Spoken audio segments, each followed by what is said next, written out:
What's going on, guys? Darky here, and today we are going to be playing some more Rocket League. If you saw the other stream, it's not really, it's more so, well, after, not really, it's today then.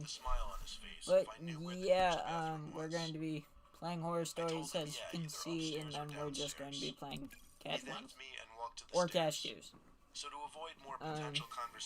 Or if we somehow get like 3 people catch 3s, but mostly going to be catch 1s and 2s. I don't actually have a partner to play with right now, but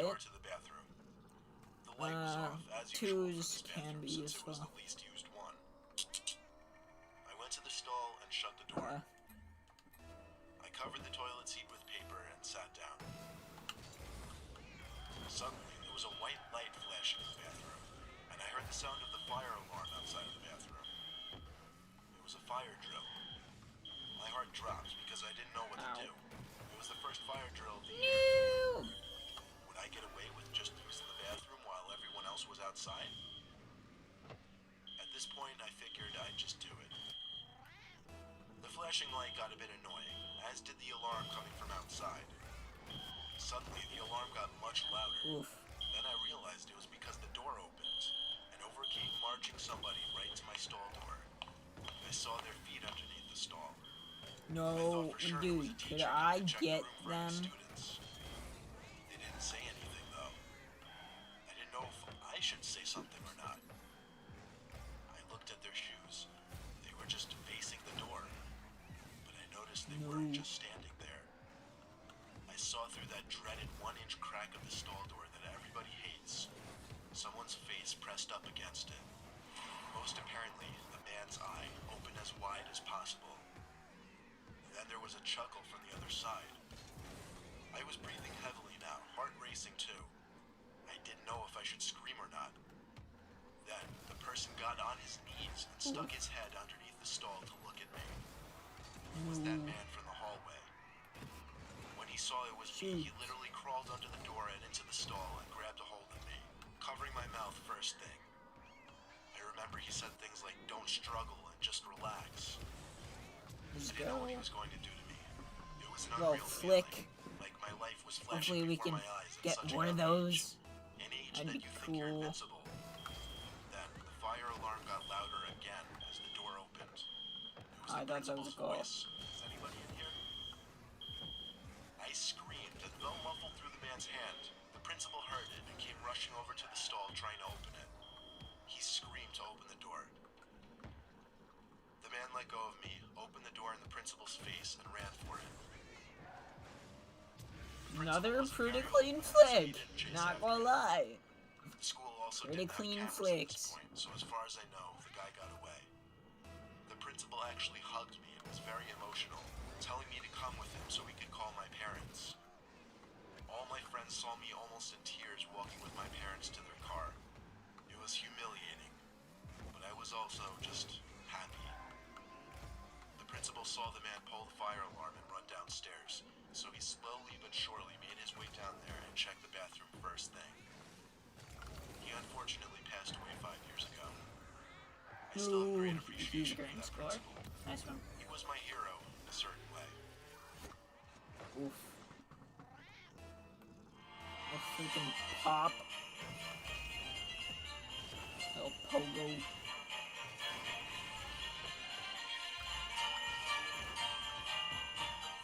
Okay, Christmas music in the middle of January. Don't know if it would be considered the middle. I mean, it's almost the end.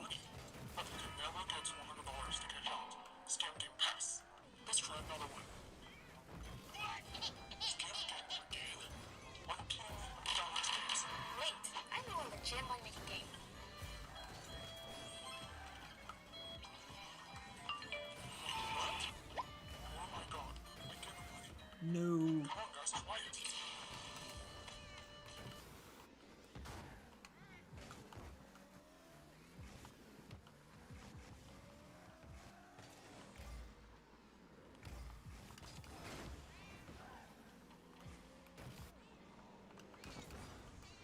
Wow, dude, I just pressed the brakes.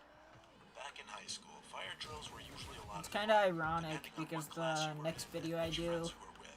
which will be out One particular dark and Monday-ish, cloudy day is during actually third not period, touching the my friends brakes. and I, who were in the Like, same class, heard from unbinding the the grapevine that brakes. there was going to be a fire drill this period. It was a Friday close to the end of the year, and there was really no work for any of us in our later classes. So we figured during the fire drill, we'd sneak down to the sump behind the school by the woods and smoke. We waited anxiously for that ear-piercing braking to go off, and when it did, it was music to our ears. We looked at each other and laughed, and we were the first ones out of the class and down the hall. While everyone else on this side of the school was headed to the front entrance, we were on our way to the back entrance by the woods. We walked out Like, in the I middle can't. of the crowd to the back section of the school by the basketball and tennis courts. We were pretty strategic about our escape. We made sure there were no teachers in sight and crossed through a narrow opening between the tennis courts and a line of bushes. That led straight to the sump. A couple of kids watched us and probably thought we were a bunch of weirdos, but it didn't matter. We made it to the sump, which was literally a giant You hole literally surrounded can't by bushes stop. and trees, right at the edge of the woods. It had a nickname, but I don't remember it. All I know is it was the place that everyone came to drink, smoke, and do other drugs at night. Kids even had bonfires there before. It was a really dark day. The clouds were a darkish gray, giving the morning an almost early night kind of feeling. The breezy air hinted at a storm approaching too, which honestly just made it more fun for some reason. We waited until all the commotion up the hill quieted down, and we assumed everyone went back inside. Then we started talking and laughing. My friend went through his bag to get out that pipe and grinder. That's when I noticed something in the distance by the woods. It looks kind Okay, cool. like a Good little person's carry. face. A couple shrubs covered where the body would be. But what I saw just looked too much like a face. I looked away for a second to get my friend's attention, and then pointed in the direction of it. But when I looked back, it was gone. They thought I was an idiot, but now that it was gone, I was like 70% sure what I saw was a person. The other 30% of me wasn't sure if I was just What a imagining save, things. blah blah It was blah. very Even dark though it was after all. 3-4. They Good didn't job, want to buddy. move though, so I didn't either. We smoked, and the higher I got, the more paranoid I got. I secretly never really enjoyed smoking too much for that reason. It gets me paranoid. But I went along with it just because it was what my group of friends did. Now that I was high, all that I was thinking of was that face in the woods. Did someone see us? Were we gonna get in trouble? That's all I could think about. My friends wanted to walk through the woods now to an old shack that used to be used by the school for something. It was about a minute walk into the woods. I was uncomfortable with it. I'll get what The air started to new feel one moist, wants to and I started to watch. feel those tiny pre-storm Sucks. rain droplets. I once again warned them that we should go back because of the storm. I guess They it's kind of ignored me. just the stream. It's not the video part. On the way there, I Yeah. swore I could hear footsteps that weren't ours. But honestly, I was so high I didn't even know where I was hearing them from. In front of us, behind us, to the left, right, I had no Personally, idea. I would like Then, from behind us, to see. I was sure I heard a big stick snap in half.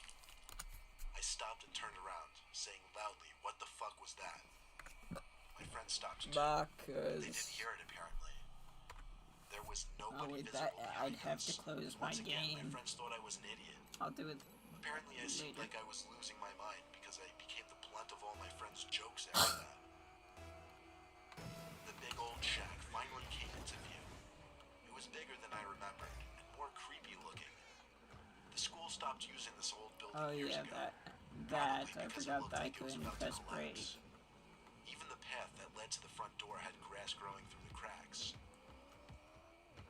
The front door was wedged open, of course. Surely students came in there all the time. Yay! My friend Jack pushed open the door fully with force. Yeah, I mean, It was so dark in there. I'll let There him was little light from outside let him to score begin with. whenever he's back. But I mean, It seemed like there was just a technically bunch I'm of old empty helping them. crates. A lot of them smashed to pieces. There was a kind of nasty smell, however. One that my friends didn't remember the last time we were in there.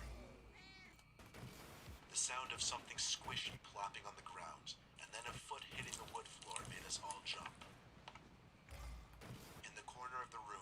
was the shadow outline of a really tall person. We could only see him due to the little amount of light sneaking in through the window. We didn't scream or anything. We simply walked out the door the way we came in and walked quickly back in the direction of the school. I don't even know if that counted. All three of us took a look back at the window nearest to the person. And I swear to God, at that exact moment, the first flash of lightning struck. What we saw during that flash was nothing short of horrifying. There was a guy with a seriously deformed face standing at the window. And I don't mean to talk ill of anyone with any kind of deformity, but this man almost didn't look human. Half of his face seemed to be drooping down. You couldn't even see one of his eyes. Oh, he was so close to the window too, his face was practically pressed up against it. I initiated. How do you guys think Stiplegate looks? Or do you think I should get Interstellar? Because I have a black Interstellar and I have a normal Interstellar. Just then, my friend Jack pointed up the hill back to the woods. I'll show you guys after this game what both look like. Exposing only his face, just like what I saw before. This time 10 times closer. Yay! Still Very not fun. close enough to describe his face. All I know is it wasn't the same person as in the shack.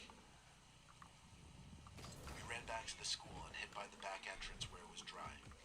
We all came to an agreement to just go home, forget about what just happened, not to tell anyone, and never go back to that shack Honestly, again. I just want some That was exactly tentacles. what we did.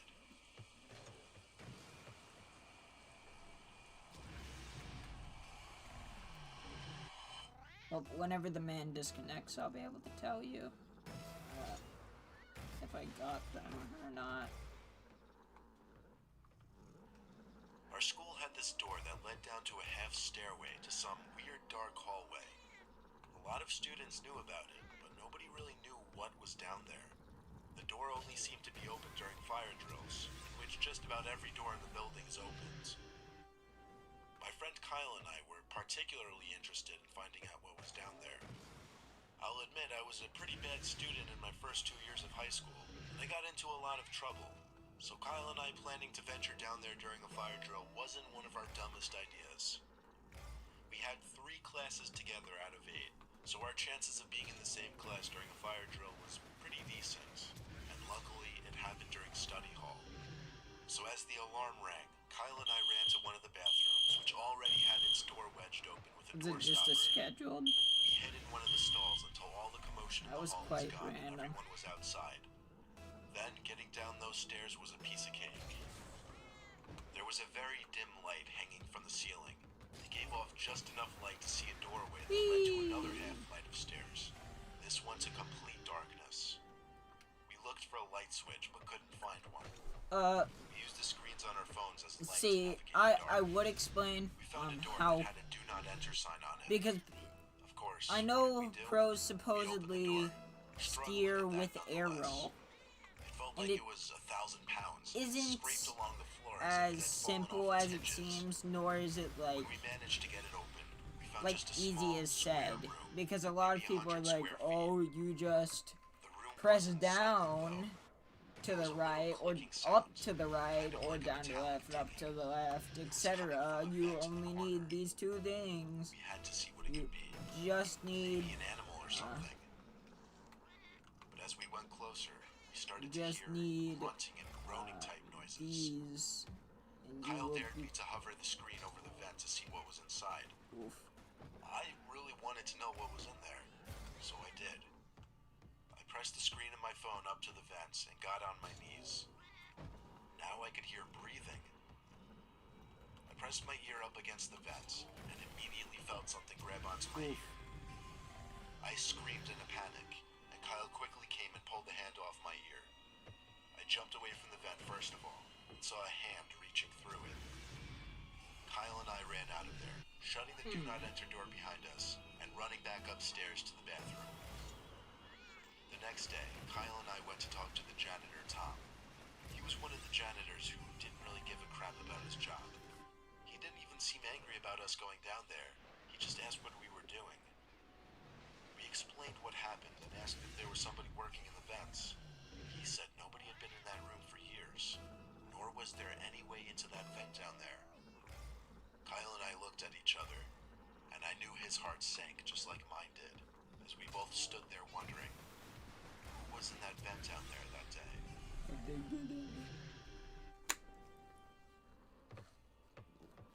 That's what I would wonder first. I would not wonder who it was. I would wonder how they got in the vent. That apparently is not connected to anything. Which I don't fully get that either. Like, what is the point in having a vent that's not connected to anything?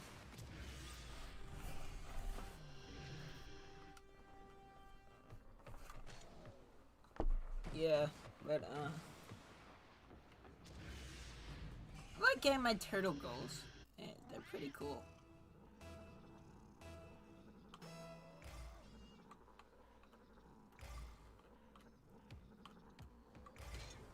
This happened I'm about getting 6 better years at ago, driving in the early hours of without my 20th birthday. brakes. At the time, I had been working as a carpet cleaner. It's also important to note that I am a 6-foot male, and at the time I weighed about Although I can't 210 drive as pounds. fast with it. By nature, I'm an extremely cautious individual. Also, in the particular area I worked in, there was a lot of gang activity. It was about 6 p.m. when I got a call from one of the head carpet cleaning techs. He explained that he couldn't do the late job that he was scheduled for, which was at 11 p.m. because his pregnant wife might have been going into labor, and he had to go to the hospital. Seeing as I was broke, I told him that I would cover for him. We made it back to our shop at around 2:15 a.m. I got the truck ready for the other guys who would be taking it out in a few hours, and I headed home around 2:45 a.m. I had worked nearly 20 hours straight at this point, and I had a 45-minute drive home. I lived out in the middle of nowhere.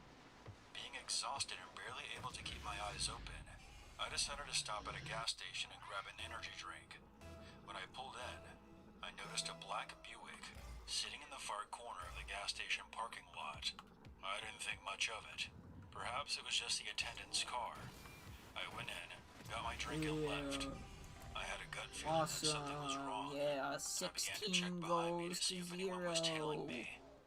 Yay. I saw a pair of headlights. I don't know why this guy hasn't gaining disconnected on me yet. fast. Like, I'm surprised by Deciding that. I needed to confirm my Did suspicion they before imply taking any something drastic measures. like that, or did I they? continued to drive Or is this while guy, keeping my or eye am on I the getting headlights in lucky my enough rearview mirror. to where I'm I was scoring about 2 before miles this from guy home, does, still or is he being like tailed by the moving slightly? headlights.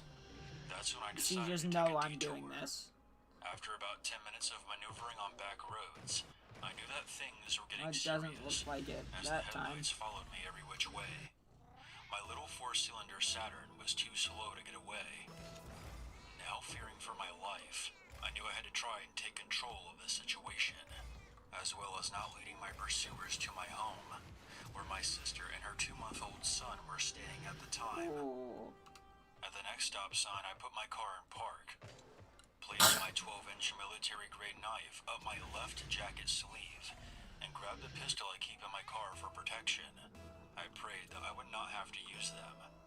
I then stepped out of my car. As I did, the car that had been following me came to a screeching halt, and 4 men exited the vehicle.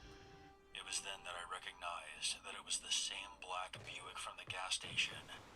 As the men climbed out, the moonlight revealed that one of them had been carrying a large chain, and the others were armed with a baseball bat, a tire iron, and the one who I assumed was their leader had an axe. Seeing this, and making sure to keep my pistol out of any light that might have glinted off the side, I asked, "Is there a problem?" One of the men responded, "You're about to die, boy." It was at that moment that I realized this was some kind of gang initiation.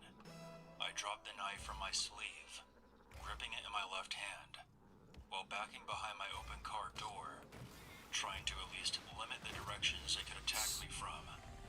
Seeing the knife, and my attempt to put something between me and them, they all laughed, and one of them said to another, "This motherfucker thinks he can beat us with a little knife." As they approached my car, I pulled the gun out and fired a warning shot at the leader's feet. The hardcore badasses quickly turned into scared little rabbits. and were now I'll let the guy hightailing it back take to their car. as many shots. If he can get 21 in a minute 45. You idiots picked the wrong guy to mess with. Now get the hell out of here before I put a bullet in your ass. They all fumbled back into the car and hauled ass. As they sped away, I was able to get a plate number and called the police. After getting off the phone with the operator, I got back into my car. I made it home at around 4 a.m. and passed out. When I woke up a few hours later, I called the police station to see if they had any leads. It turns out that the car was stolen, and they were unable to locate it. As far as I know, the car has never been found, and the 4 hoodlums were never caught.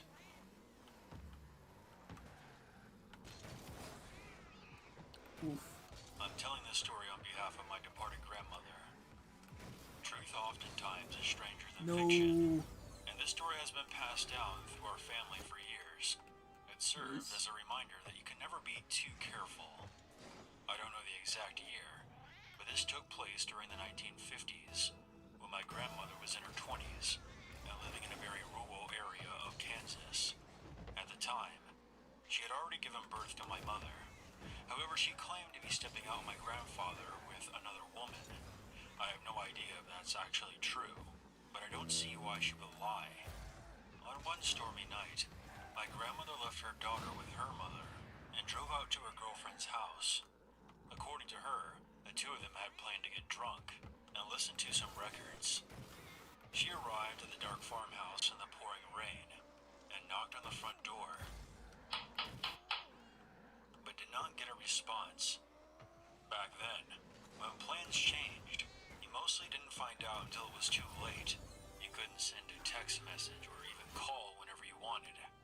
Figuring that something had happened, my grandmother decided to spend the night in the empty house anyways, so she didn't have to drive back in the pouring rain.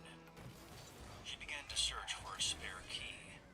She went around to the back of the house, the wind tearing at her coat and nearly knocking her over. She reached the back porch and continued to search for the spare key. Apparently, Nice it one. wasn't in its normal spot, so she sat on the somewhat sheltered back porch behind a pile of firewood. She said that her being too stubborn to go back home was what likely saved her life that night. She lit up a cigarette and sat smoking for an uncertain amount of time.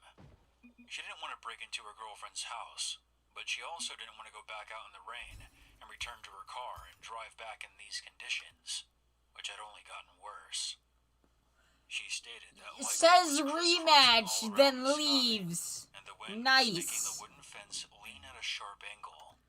Okay, since we aren't doing that, I'll show you guys the It wasn't the light Interstellar of a lamp or anything. and Black It was a Interstellar. beam of light that flashed Assuming you quickly. guys don't Figuring know that what her that looks friend had like, returned home, she stood and pressed her face to there the are window. black markets, just so you know. She didn't knock. Also, or I call could out, get because she 20 figured XX, I that just the think noise from that the looks storm would just terrible. drown her out.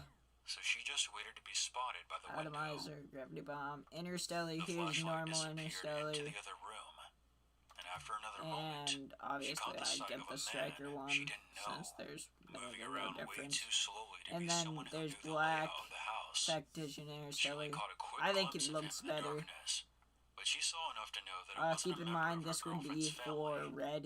She thought it could have been a neighbor that she didn't know, but his suspicious behavior I think it looks was pretty making her cool. uneasy. So she ducked down. I don't know, I'd be able to change it, despite the raging storm. and then After a while of drag hiding on. crouched beneath the window, I'll she would just show you occasionally guys see the flashlight beam all the dance across decals, the back porch from one of the black inside market windows. decals, She Stipplegate, figured if it obviously was what I someone who have. was supposed Try to to be stream, there, this is what I they would used to have have either on turned it. a light, I don't or think at it the very looks as least, good would have as stopped wandering Stipplegate. around so slowly, as if they were looking for something. Let's see, solar flare, After what she meteor, suspects was a few 20 minutes, the door to the back porch opened, and the stranger stepped outside Nope. and shined the light Don't across got the anymore. length of the porch, including the woodpile, I which do fortunately have prevented her from being seen. She few stayed imports. and after another I brief don't know if sweep with they're the flashlight, decals. Oh yeah, deep person went 6. back inside. That looks terrible in my the opinion. stranger could have easily found her No. had he decided to be more thorough, but she figured he doubted that anyone would be hiding there, Ooh. given how rough the weather was. She heard the door slam again, and the stranger disappeared back inside the house. She peeked in through the smoke window screen. and watched as the man went upstairs. I think it's a pretty she bad waited in recap. apprehension until he came back down to the ground floor, still carefully shining the flashlight around. He eventually wandered over to the front of the house. She then heard the front door slam shut. Afraid that he may walk around the perimeter of the house and find her, she emerged from her hiding place and opened the back door, which was now unlocked. She carefully made her way inside and locked the door behind her. Without turning on any lights, she ran to the front door and locked it as well, before looking out to the front yard. She didn't spot the intruder anywhere. Shivering, she locked herself in the downstairs bathroom and covered herself up with towels. She was very aware that the man could potentially still be in the house, I don't think you're all that good. or even have his own key. After she dried herself off, she risked a quick run up the stairs and locked herself in her friend's bedroom. She tried the light in the bedroom for a split second just to see if the power was out. It wasn't. She then laid down on the bed, exhausted. She nearly drifted off. When a blinding flash came from outside, followed by a thunderous I'm going to crackling. open them. It jolted her for a moment, but rational Soonish, I thought might One of the old make a trees out front must have been subscriber struck goal. by We'll just lightning. collect them till then. She then fell asleep. I don't know. Probably The following something day, she got up and searched big-ish, the house like in the daylight. 100, There were still no 200, signs of her something like girlfriend that. or her family I wouldn't say anywhere. 1,000 She because called her mother. that's going to be a and then the long police. time. An officer arrived I mean, a I short could while do later, that, but and that she would just be explained an everything incredible that amount of happened the time. night before. She was still unable to get a hold of her friend. The officer acknowledged that it may have been someone with permission to be in the house, but decided to take a look around anyway. After a while, he called to my grandmother. He asked my grandmother if I to could get describe what the stranger from the night before had a been wearing. Crimson Ninja Star, that would be awesome. Or if I could get one other thing from the Vindicator series so that I could trade it up to a black market. Shatter and Tritium Neuroagitator, that's personally one of my favorite red gold explosions, and if I got that painted like purple or something, that looked actually sick. The corpse was a man who had been an older friend of the family, but someone who most definitely did not have permission to be in their house alone. What can I get from this? Tidal Stream and Meteor Storm. Let's see what I get. A bolt of lightning that struck him down in the front yard. Oh yeah. The man was carrying a 6-inch hunting knife in his Forgot that hand, was an import. which had likely been what attracted the strike. It was suspected that the man came looking for my grandmother's friend, as she had rejected his advances in the past. But when he spotted the strange car in the driveway, he decided to enter the house cautiously. Wait, what can I get from this? Buffy Sugo and Stiplegate. This is all just a theory. Let's go. But the family stressed this man would have never been allowed to access the house by himself, and they had nothing of his that looks really cool. Color purple. My grandmother thinks that the I think those look pretty cool. Although I think Daimonics does look better. What can I get from this? Tidal Stream and Meteor Storm. Entering the house, locking up, Tidal and Stream. drying off before hearing the lightning strike. She doesn't think he was still in the process of leaving. She suspects he was on his way back. Okay, just a quick little check. This happened in 1987 when I was about 15 years old. I used to live in this small town in northern Ohio. Back in those days, I was the neighborhood paper boy for a while. Very rare. And I would deliver the newspapers almost every morning before school. During the summer, I would often ride my bike around to the park or go hang out with my friends down by the lake. The point is, I was often seen on my bike, a lot. So it was unfortunate that during one of my paper routes, a reckless driver blindsided me, which resulted in my left thigh being fractured.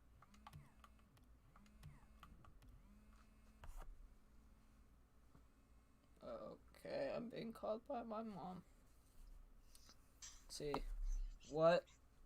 Hey, I'm gonna go to bed real soon. Could you come up and grab your pills and slippers and stuff? Sure. Thanks. I'm smoking right now, so a couple minutes. Okay. Thanks. Love you. Love you. Bye. Okay, well, I know what I'm going to go do in like And my 2 bicycle being minutes. completely destroyed. It took me about 3 months to recover, and by the time I did, the paper had already hired a new delivery boy. Also, I'll probably do giveaway. They never caught the guy who ran I don't know There's no real what nice way to say but this, but I my actually have a parents lot are of neglective credits assholes. because keep in I stopped mind these talking are to my them years PC ago. credits. I have At the credits time, on my injury was Xbox viewed as more as an well, so inconvenience in their I'll eyes. definitely be doing a giveaway. The police department wasn't I'd like to really hear much what you better guys would like It was pretty much run by a family before who I had do zero it. interest in enforcing the law I'm not and seemed to be more super concerned with interested in blackmailing Buffy prostitutes in Sugo. exchange for sexual favors. I think that's kind Nobody of really dumb. gave a rat's ass Dumb that goal some drunk explosion. asshole nearly ended my I life. know. But what could Gravity I really bomb. do about it? That I was looks only pretty 15, cool. and I just had to make the I best of have things a and lot of carry on. Interstellars. Personally, I'd like to keep the Shortly after I was black. released from the hospital, my friend Kyle invited me over to I his don't know. house, claiming that Tune, his parents were out I of was town told on it was business, good, although and he had discovered a I bottle really of Jack don't think it Daniels looks that his all that father had good. forgotten to lock Stipplegate, away in his liquor definitely cabinet. can give more I, of of course, those. obliged. Meteor Storms, Without a 20XX, bike, I Atomizer, unfortunately had to walk everywhere. You know, I knew better than to hitchhike in Trigons, this if you're backward-ass town. into that By the time I got stuff. to I mean, like, Kyle's, it was around I 7 just p.m. don't see Kyle was Trigons as already being pissed super drunk, good. with about 90% of the bottle already gone. After about 20 minutes of sitting on his couch and listening to him drivel on about how he wanted to smash the math teacher, Kyle vomited on the living room floor Sure, and let's try to promptly do this. passed out.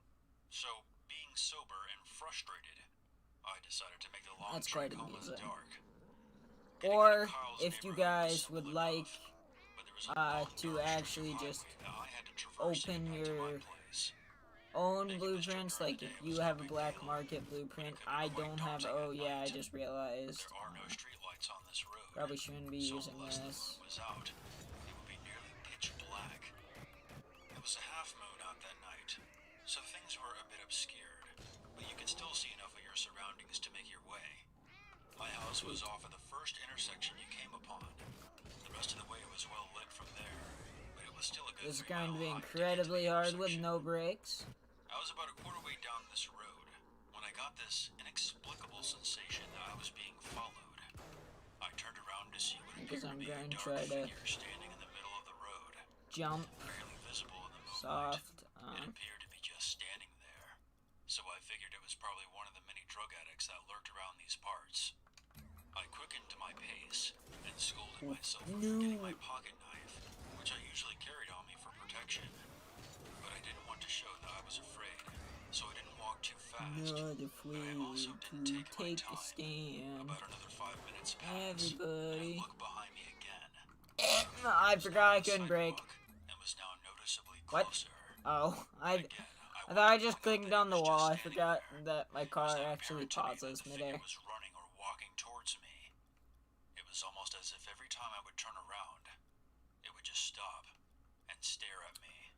Also, once we actually hit 100 subs, I'll bring this up again, obviously, in a video that's shorter than so far 3 minutes. But, whenever I open all of my, drops, I will be giving away basically everything.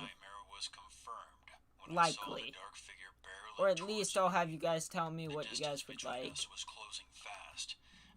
Because I don't want to give you stuff that you wouldn't want, but the way it was holding this I don't know. object made me conclude that it was a knife. I ran as fast as I could, tearing past the intersection and across the road to the entrance of give my away neighborhood. what I From the entrance, can. I'm I could going see to the obviously intersection clearly. level up, When I turned back for the last time, upgrade I could see some a stuff. deranged-looking man standing under one of the streetlights with a I'm not massive going to butcher completely knife in do his that right hand. because that would He kind of appeared to like be about take 6 away feet the tall, point. with a balding head Or so, but and a beard that went down to his stomach. there's going to be a lot of stuff, so But I'm someone who sure could easily I'll overpower be a able to 15-year-old. upgrade it As I once or darted down the twice. neighborhood street, Okay, that's our I first could hear a goal. crazed voice shouting from behind me. If I ever see you again, I'm going to cut your head off. As Jack's soon as I got parrot. to my house and slammed the door shut behind me, Oh, Pero. I nearly passed out from It doesn't. exhaustion and panic. Oh, there's no T. My parents were not home at the time, so I ended up locking myself in my bedroom and eventually passed out after hours of just staring out my bedroom window. I didn't call the cops simply because it did not occur to me in my panicked state of mind. And by the time I could think straight again, I came to the conclusion that the corrupted police force would not take my claim seriously. And you can pretty much apply that same reasoning as to why I did not tell my parents. As soon as I turned 18, I left that shithole behind and have never looked back. In some bizarre way, I now view that deranged man in the darkness as a manifestation of everything wrong with that town. Oof. Tried to pre-flip that. I grew up in the village of Dunning, Nebraska, and I have very fond memories of that place. Wow, I did not expect that. As I started getting older, Bad Shadow. I realized that there was absolutely no I broke future like for me in the that. #1 rule of I shadowing enlisted in the military when I was 19. because he got on my side of the goal. The 1980s is something that I would akin to a setting in a Stephen King novel. You had your religious nut jobs, wisecracking town folk, and an atmosphere of isolation. That's not to say that the town was inherently creepy or anything. It just seemed cut off from the rest of the world. It's definitely not a place for social media influencers to visit, because if you're not into outdoor activities, you're going to be bored as shit there. To the east of the town is the Nebraska National Forest, which our family would often visit when I was a kid. Being such a close-knit community, I was pretty much friends with all the other kids my age. Something that we often enjoyed doing was going fishing in the nearby rivers. I recall that my school was taking a field trip to the National Forest, and I couldn't attend for some reason. I can't seem to remember if it was because of poor grades or bad behavior. Probably a mixture of the two, to be honest. When I got out of school that day, I was pretty much the only kid left in town. So this was one of those rare times where I would go fishing by myself. As soon as I got home that day, I spent about 20 minutes doing my household chores before packing up my fishing gear and setting off on my bike. My friends and I would usually fish in the Middleloo River because it was very close to the town. However, since they weren't with me on that day, I decided to head down to the Dismal River, which ran along the west side of the town before merging into Middleloo. Unlike Middleloo, the Dismal River was sort of on the outskirts of Dunning. To give you a lay of the land, beyond the Dismal River is no man's land in every sense What of the the word. flick Aside was from that? a few residential Attempt properties, at a freaking there was air absolutely dribble. nothing Honestly, for dude. miles but hills and trees. Ooh, I spent going in about for the 30 minutes fake. casting my line, Okay, this but I is wasn't a catching good anything, position. much to my dismay. So I relocated Was my a good operation position. upstream towards where the two rivers intersected. Suddenly, I could feel a dense pressure in the atmosphere. I'm sure most of you can relate to that creepy, unnerving feeling you get when someone is watching you. I was to ignore this He's feeling going to score and that. continue fishing. Shit. But there was something that kept drawing my attention towards one of the dead trees that was situated about 30 feet from the riverbank. Okay. The exact After year this was game, 1988, I'm gonna when go the entire country was experiencing get droughts that pills caused and many go to the trees to die off. bathroom, and then we'll It wasn't long before I could continue smell the something stream. foul in the air. It was a thick, But you putrid know, stench, like we something can't. died and had been decomposing Frick. in the sun all day. We cannot end it But off strangely, 3 I to did not 1. see a We have to. single We have to vulture at in the least sky. get 2 They would points, usually be swarming any animal carcasses shortly after they died. or 1 to 3. Curiosity finally Sorry. got the best of me, and I set my fishing rod down and went to investigate the dead tree. As I approached, There's 3 I points. noticed that there was a I want to hole see in the ground. how fast. Dug a grave. Wow, it was only 63. What the frick? As I got closer, I could feel goosebumps up and down my arms. Gosh, that looked so much As I got faster than close enough, 63, I honestly. peered down into Maybe the not 100, but and I will swear I could until definitely my see dying like day 80. that this is what I saw. There was a body of a young girl lying at the bottom of the hole. I No! remember seeing a mangled nightgown Those that was Doomsday. wrapped around the body. As a 12-year-old, I didn't scare easy, but this sent me fleeing back into town, bawling my eyes out. dad was home from work. I told him between sobs what I had seen. My dad was very good friends with one of the deputies at the Blaine County Sheriff's Office, and he immediately called him and relayed to him what I had seen by the river. Me and my dad met 3 Blaine County deputies near the spot where I had seen the corpse. They even brought a trained canine along with them. But after hours of combing through the riverbanks, they could not find a single thing. I was later scolded by my father for making up stories, and that I should never waste the police's time. As punishment, I wasn't allowed to go fishing for months after this incident, which really sucked, because there wasn't much else to do in Dunning. Even after all these years, I still stand by my story. It may have been something of a supernatural nature, but I did see the body of a young girl lying at the bottom of that hole. I didn't have a wild imagination. No! And I may have misbehaved every once in a while, but I would never make up a story about seeing something that awful. The smell, the position of the body, the dirty nightgown. I remember too many details for this to be some kind of delusion. There is another possibility that only occurred to me as an adult. If what I experienced wasn't a supernatural phenomenon, could the sheriff's office have covered up something? The hills of Nebraska have their secrets.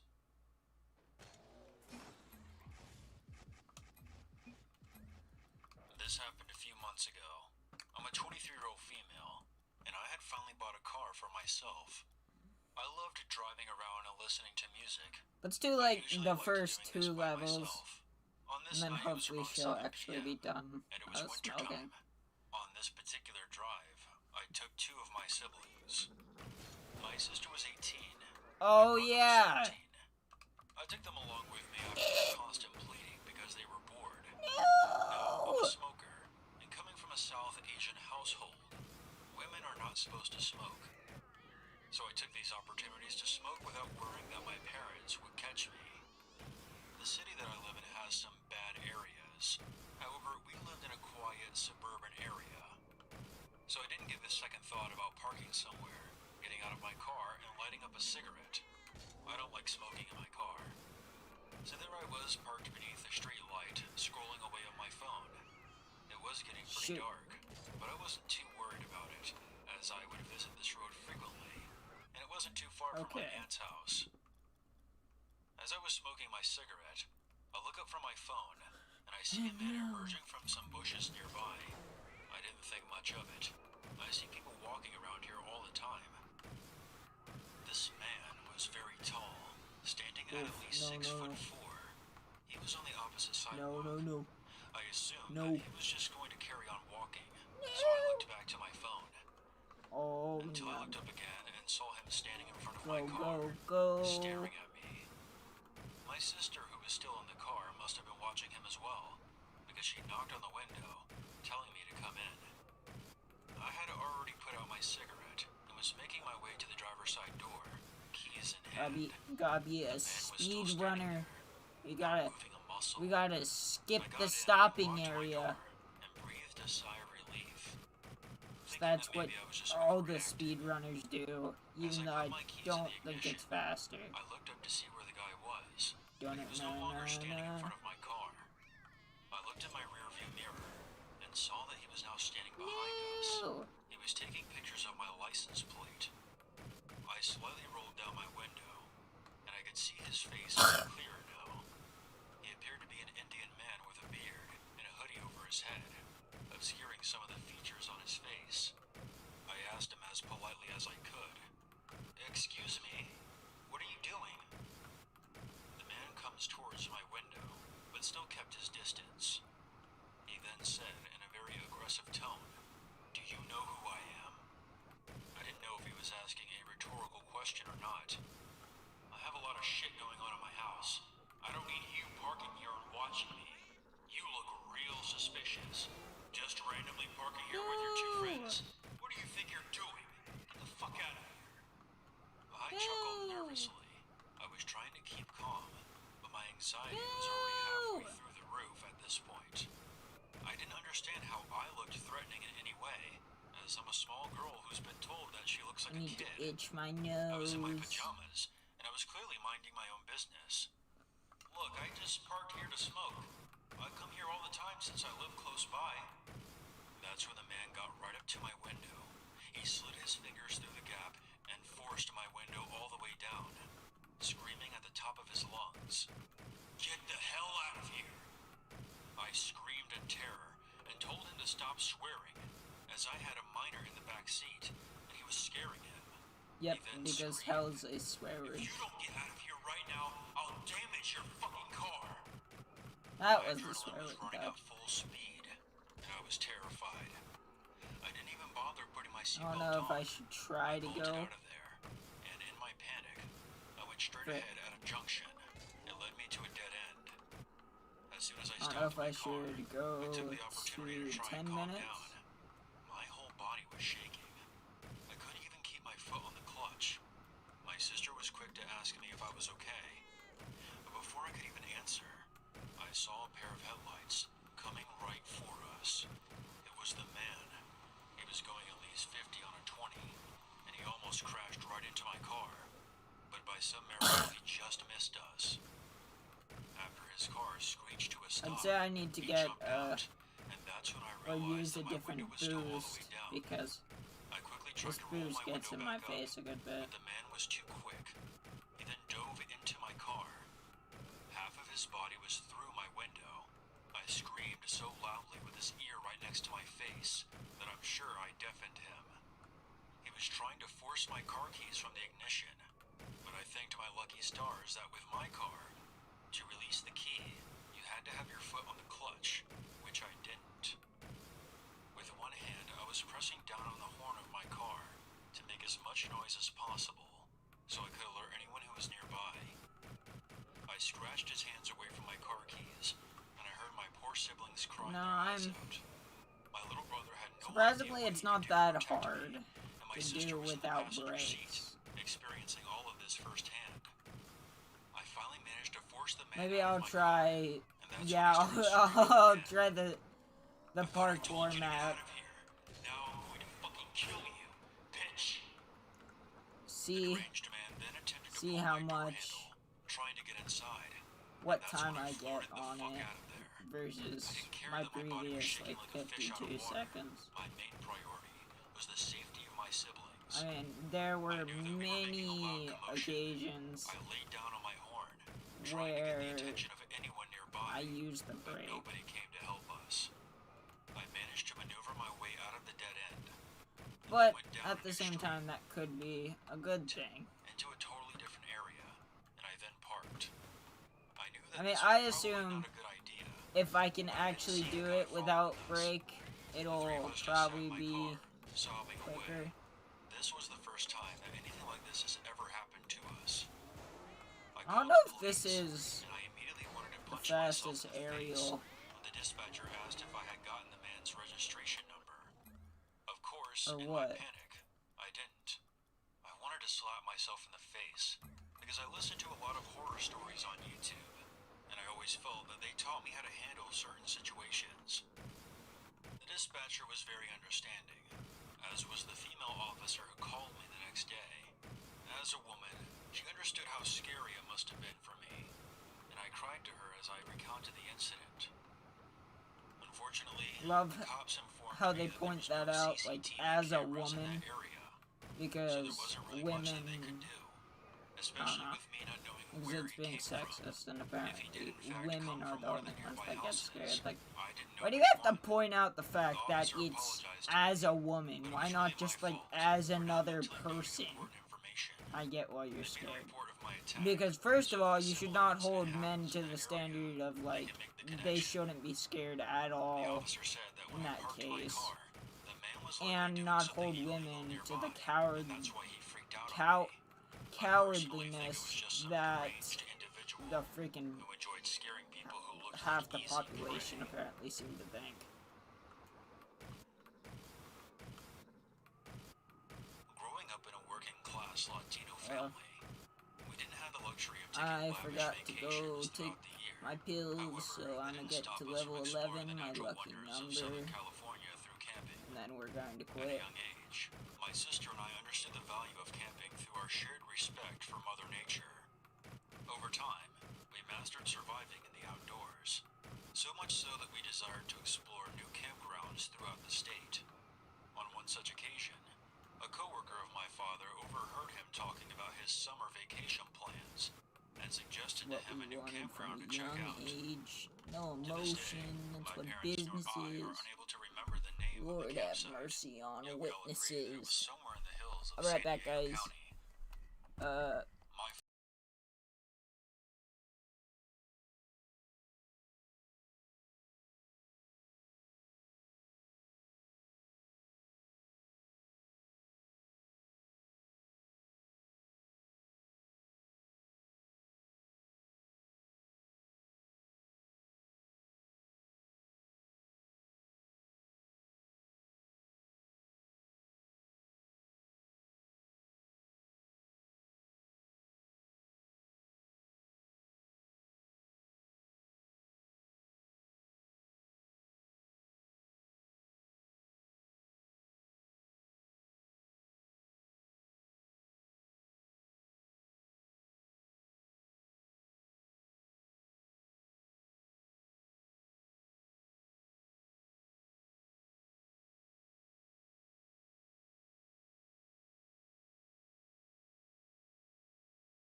What up, guys? I'm back. coupled with a numerous I put it terms, like 20 and seconds everyone back sitting so on the that edge you of their guys seats. could Arguments recall erupted what's amongst happening. us, as we didn't If you find any did, signs if you indicating do where to already go. recall, I'm This sorry. was in the age before smartphones and Yeah. GPS.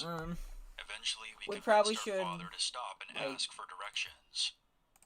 As the campground came into play view, some casual we all let out a collective sigh of relief. We made it.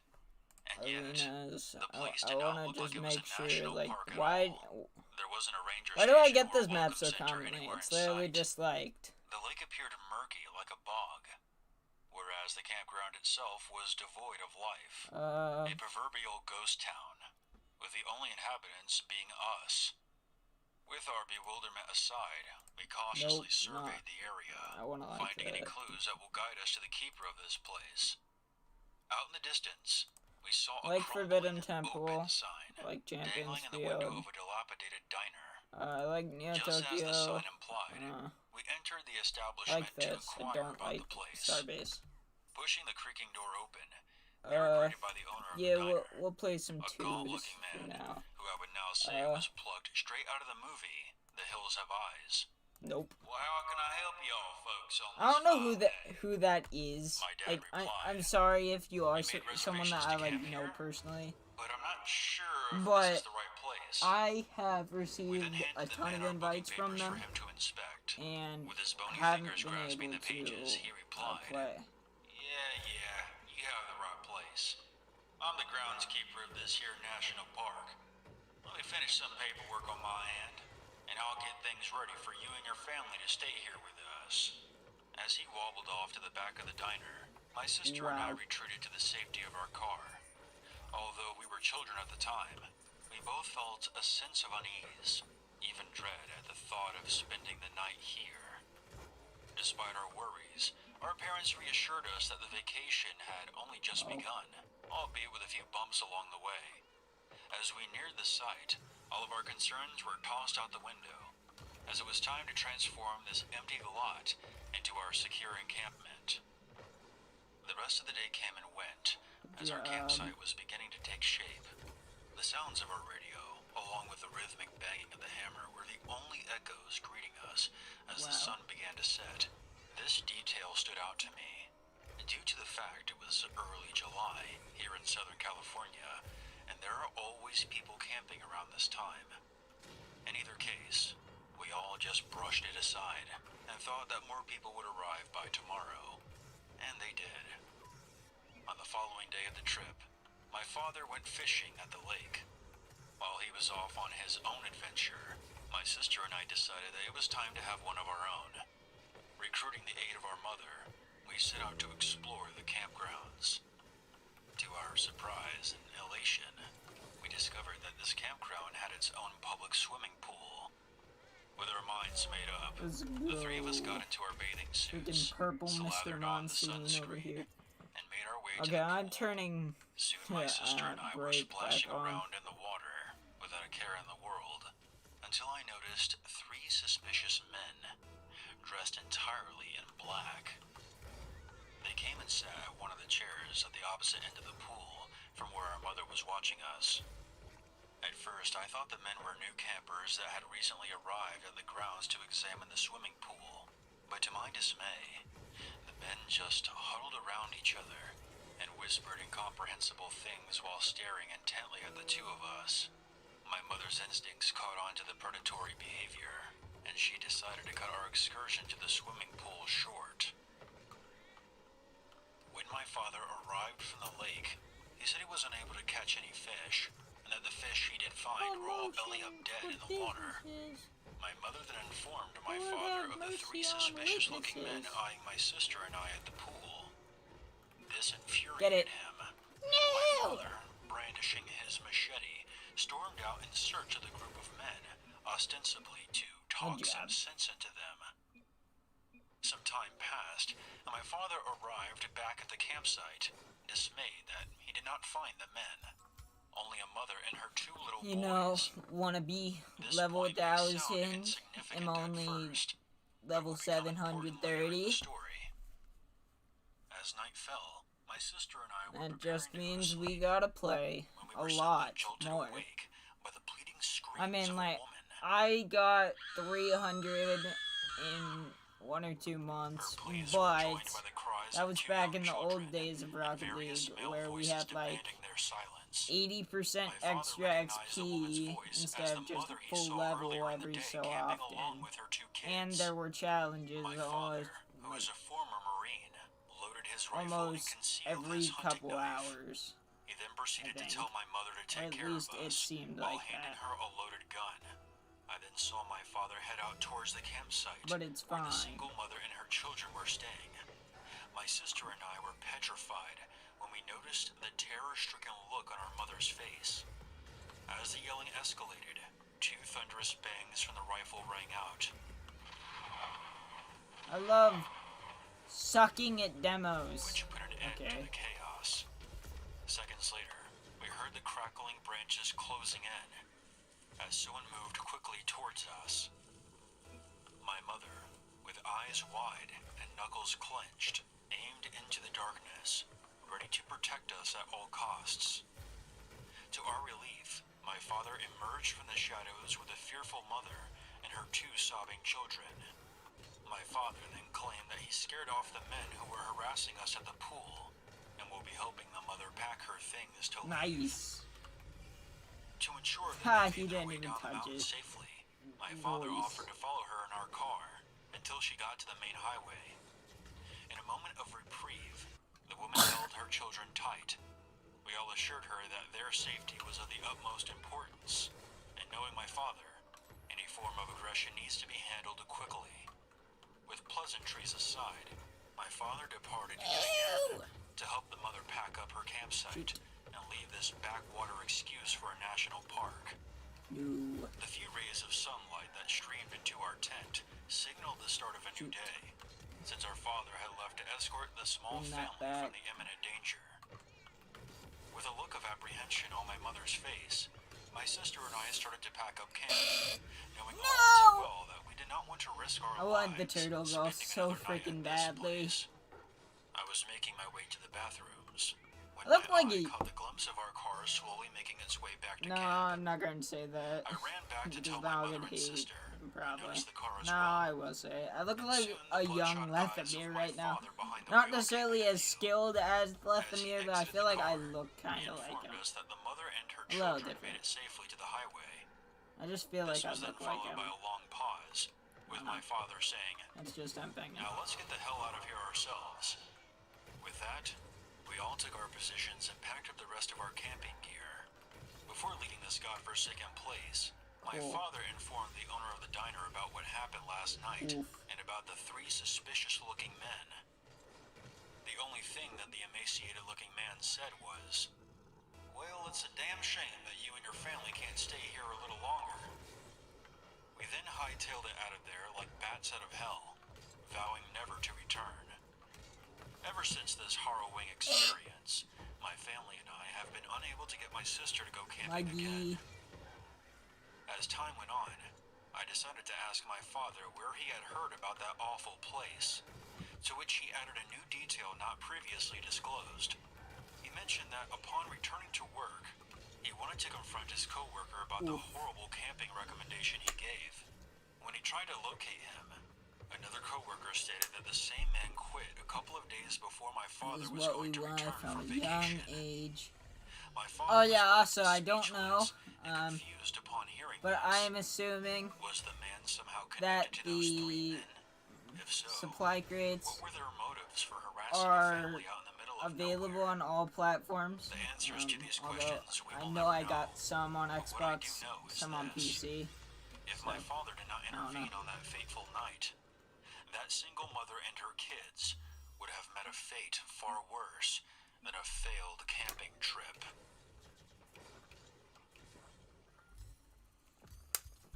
I am an immigrant from Belarus. English is not my first language, so I apologize if I phrase things differently. Here's some backstory. I was only 11 when my family left the country after the collapse of the Soviet Union. My father was involved with the Communist Party and would frequently visit Moscow when I was a boy. I don't know all the details. I don't even know what exactly my father's role was in the USSR. But from what I understand, we were granted asylum in the United States and had to flee Belarus in 1991.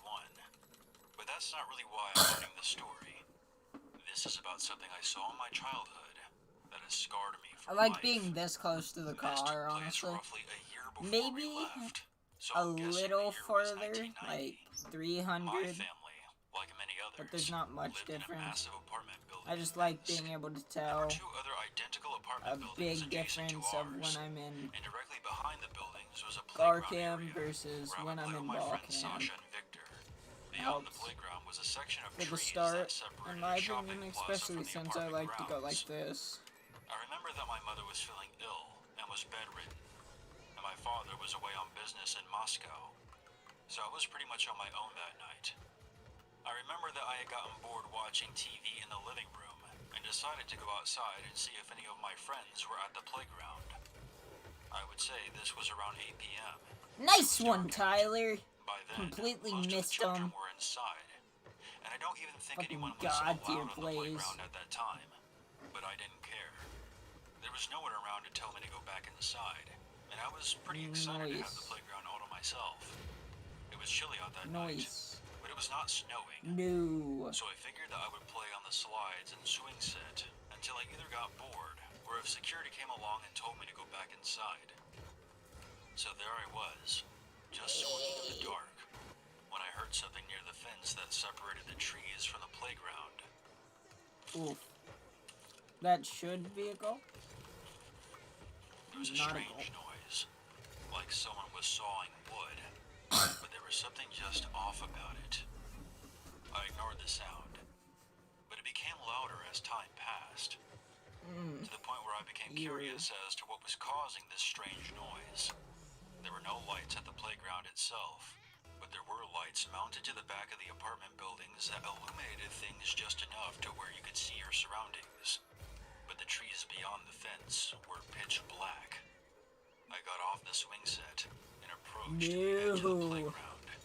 Of course, and even as I got up right they to the hit it off fence. target. It wasn't until I lit And that demoed me somehow. That makes the noise sense. ceased. I stood there staring into the dark trees, waiting for a response, but all remained silent. After about another minute passed, I innocently asked, "Why are you chopping down trees in the dark?" I then heard a shuffling from within the trees, and soon I saw a dark figure come into view, but did not step out from the tree line. What happened next is something that still makes me want to vomit out my insides. The dark figure then threw something. The object flew over the fence and hit me directly in the chest. I was knocked backwards. Guy's got some pretty good aim. And the actual force of the impact. Assuming it was actually aiming for your chest. I mean, I for all we know, he could have been aiming for your Get face. another word out, I caught a glimpse of what had been thrown at me. A severed human arm was lying on the ground in front of me. I screamed at the top of my lungs and ran back towards the apartment, bawling my eyes out. I stormed into our apartment and sat on the living room couch to collect myself. Just to see how I did think about waking my sick mother and telling her about what happened, but decided against it. To give you some perspective, my mother grew up in Siberia, and she could be quite ruthless at times. Not only would she not be too happy about being woken up, but she most likely wouldn't believe my story. And I probably wouldn't be able to sit down for a week if she found out I left the apartment alone after dark. So I kept this incident to myself. As a child, I understood that what happened was scary, but I had no grasp of the implications. Please. I thought there was a monster in the woods who ate people who came out after dark. Now that I'm an adult, there are some things that I've come to realize. For our remaining time in Belarus, I never saw or heard any kind of investigation regarding a missing person or a mutilated body being discovered. Figured out their name. Which is nothing out of the ordinary living in Soviet society. The monster in the woods, hiding in the trees that night, was most likely a sadistic madman, dismembering a human body with a hacksaw. There is one more thing that I should mention. For the rest of the time that we lived there, I cannot for the life of me recall ever seeing my friend Sasha again. Nope. After that night.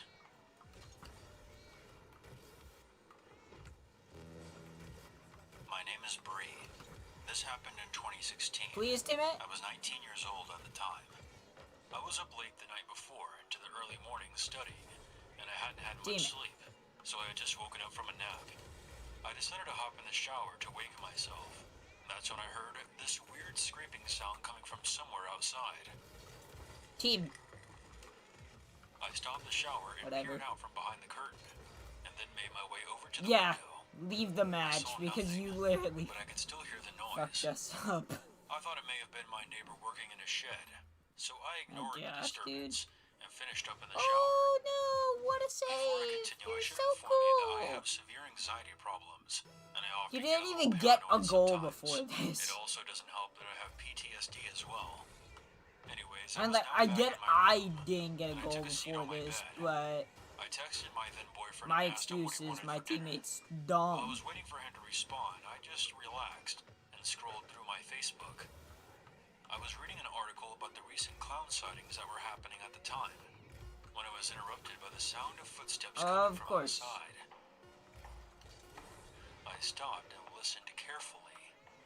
I heard a few more steps, followed by a tapping I could not noise. catch that. Oh, what a save, what a save! I was a bit confused You didn't by score, this. you weren't going to score. It hadn't yet occurred to me that I had an unwelcomed guest outside. Good job. I was thinking why my boyfriend hadn't knocked on the door or called before he showed up. You We love... usually had a routine with things like this, especially if I was home alone. He would either text, call, or FaceTime me to let me know when he was on his way home, or if he was at the door, because there had been a lot of shady activity around our neighborhood at the time. I then called out to him, and suddenly, all fell silent. I texted him and asked if he was at the door. There was no reply. So I also have another giveaway I'm going to be doing. While I was making my way to the other side of the I got room, a Blizzard my card. phone started ringing. It was my boyfriend wanting to FaceTime. I want to say it's on When I like $20 answered, or he so. said he was about 15 But minutes 20 away. bucks of Blizzard As I was card talking to can him, get you a I decent pulled back amount, the I believe. curtains of my bedroom window, and that's when all the blood in my veins turned to ice as I came face to face with a fucking clown. I know I wasn't hallucinating. An actual clown was looking at me through the window, smiling. Dave sounds like a bot name, although I don't think that's a I actually bot. started to laugh, thinking that this Yeah, had to be some definitely kind not a of prank bot. my boyfriend was pulling on me. So I played along, pretending to be terrified, and whispered into the phone. Very funny, asshole. Love the whole scary clown thing. I chuckled and rolled my eyes. My boyfriend was confused, and I explained to him about the clown at the window, and said that he and his friend did a good job scaring the piss out of me. He seemed confused, saying that all of his friends were hanging out at the pub, and that he was not a part of any plan to prank me. Upon hearing this, I felt my stomach in my throat as I looked back at the clown who was still just outside my window. He reached into his costume and pulled out a very real-looking butcher's knife. By this point, I wasn't sure what was going on, so I grabbed my baseball bat. My boyfriend told me that he was now only a few minutes away. He shouted at me to stay inside and to lock all the doors and windows. I quickly closed the curtains and went into the lounge. It wasn't long before I heard a loud pounding on the front door. Suddenly, Personally, I'd rather have team only, Let me in, child. or team, not team only, and then team plus quick chats from my opponents, or something like that. Loud pounding rang out again. Personally, I'd rather just have something that like blocks the toxicity and like pre-reads the message. Although I was pretty scared at this point, I was also getting a tad irritated and yelled out to the clown, "Fuck off! Go annoy someone else!" I then heard muffled laughter, followed by the creepy voice. Please let me in, doll. I just want to play.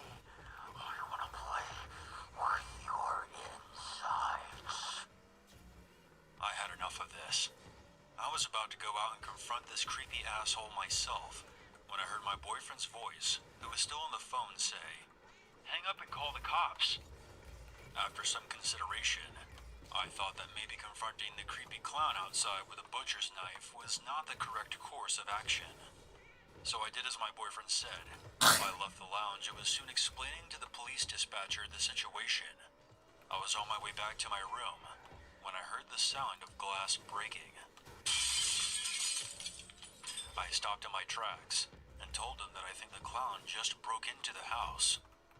They immediately told me to get somewhere safe, and that's when I heard my ex yelling out, What? "Hey, what the fuck are you doing? Get the hell out of here. The police are on the way."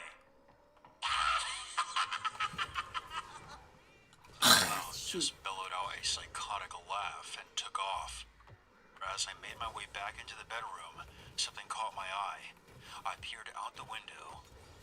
Through a gap in the curtains, I saw another clown. He appeared to be holding some kind of saw blade in his hand. I went to move, but I was like a deer caught in the headlights. I couldn't move or scream. Fear then overcame me, as I realized my boyfriend was now out there with 2 creepy clowns. I screamed into the phone, "There's another clown outside my bedroom. Please hurry." After a few moments, I was relieved when I heard my boyfriend at the back door. I quickly let him inside. We then held each other tightly until the police arrived. After taking our statements, the police discovered a rusted hacksaw and an axe lying on the ground outside of my bedroom window. There were red marks all over them. Of course, the creepy clowns that had turned my night into a freak show were nowhere to be found.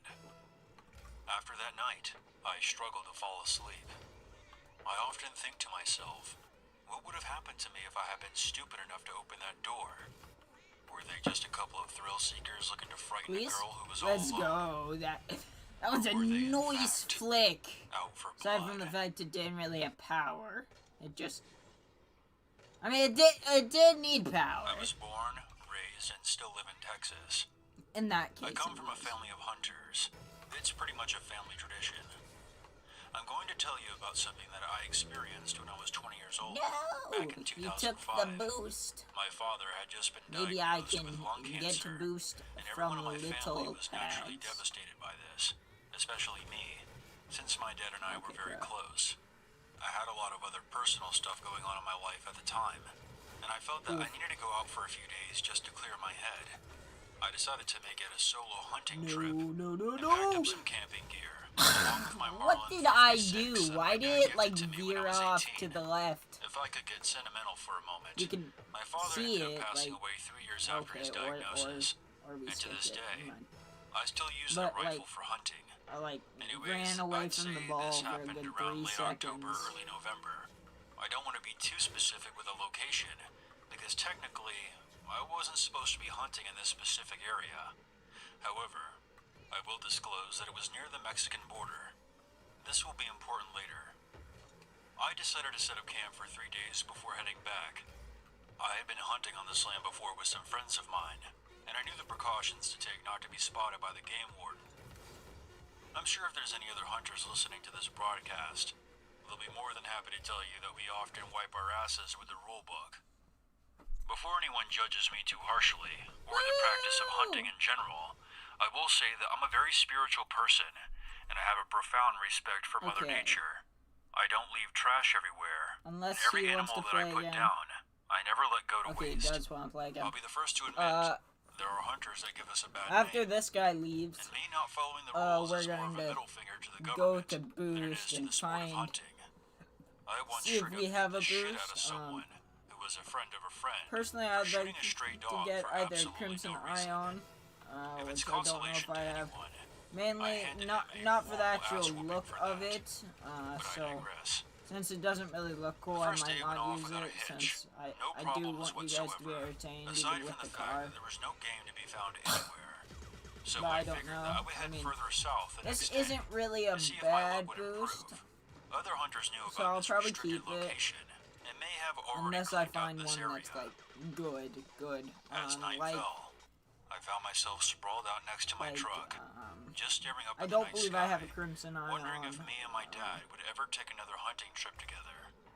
I believe That's it's when I called heard the sound of Radwave or footsteps something. slowly making their Not way through a Radwave, nearby gosh. brush. This was alarming for obvious reasons. Whoever they were, they had the drop on me. I knew better than to light up a campfire under these circumstances. But if this person was roaming around in the dark without a flashlight, they may have had some kind of night vision apparatus, giving them the advantage. I was concerned, because if you were looking at me through the trees at that particular moment, it would have appeared that I was sleeping. I was in this odd position where I was resting on top of my sleeping bag with a blanket, because I felt claustrophobic being fully immersed in a sleeping bag. It was a good thing, too, because this meant I was able to mobilize quickly, and something told me that I only had seconds to make a decision. I rolled sideways, and as soon as I did, I caught a quick glimpse of a muzzle flash coming from the tree line directly in front of me. I felt dirt fly up and hit my back from the bullet striking the ground next to me. I scrambled to my feet as more shots rang out from the trees. One of them shattering the passenger side window of my truck. 50 I took cover behind the bed of my could pickup, end then quickly drew the .38 snub-nose that I had strapped to my ankle. After the gunfire died down, I laid flat on the ground and returned to fire in the direction of the trees from under the truck. Nice. I heard several wave sets of dashing. footsteps I fleeing tried to from do a the tunnel area, dash. but I held my position in case my theory about the night vision was correct. With only 2 rounds left in my .38, I pretty much spent the rest of the night underneath my truck with my pistol aimed at the darkness until the sun came out and illuminated my surroundings. I very cautiously got out from beneath my vehicle and packed up my gear as quickly as I could and hightailed it out of there. Later on, when I told a friend of mine about the incident, he said he wished I would have told him that I was heading that way.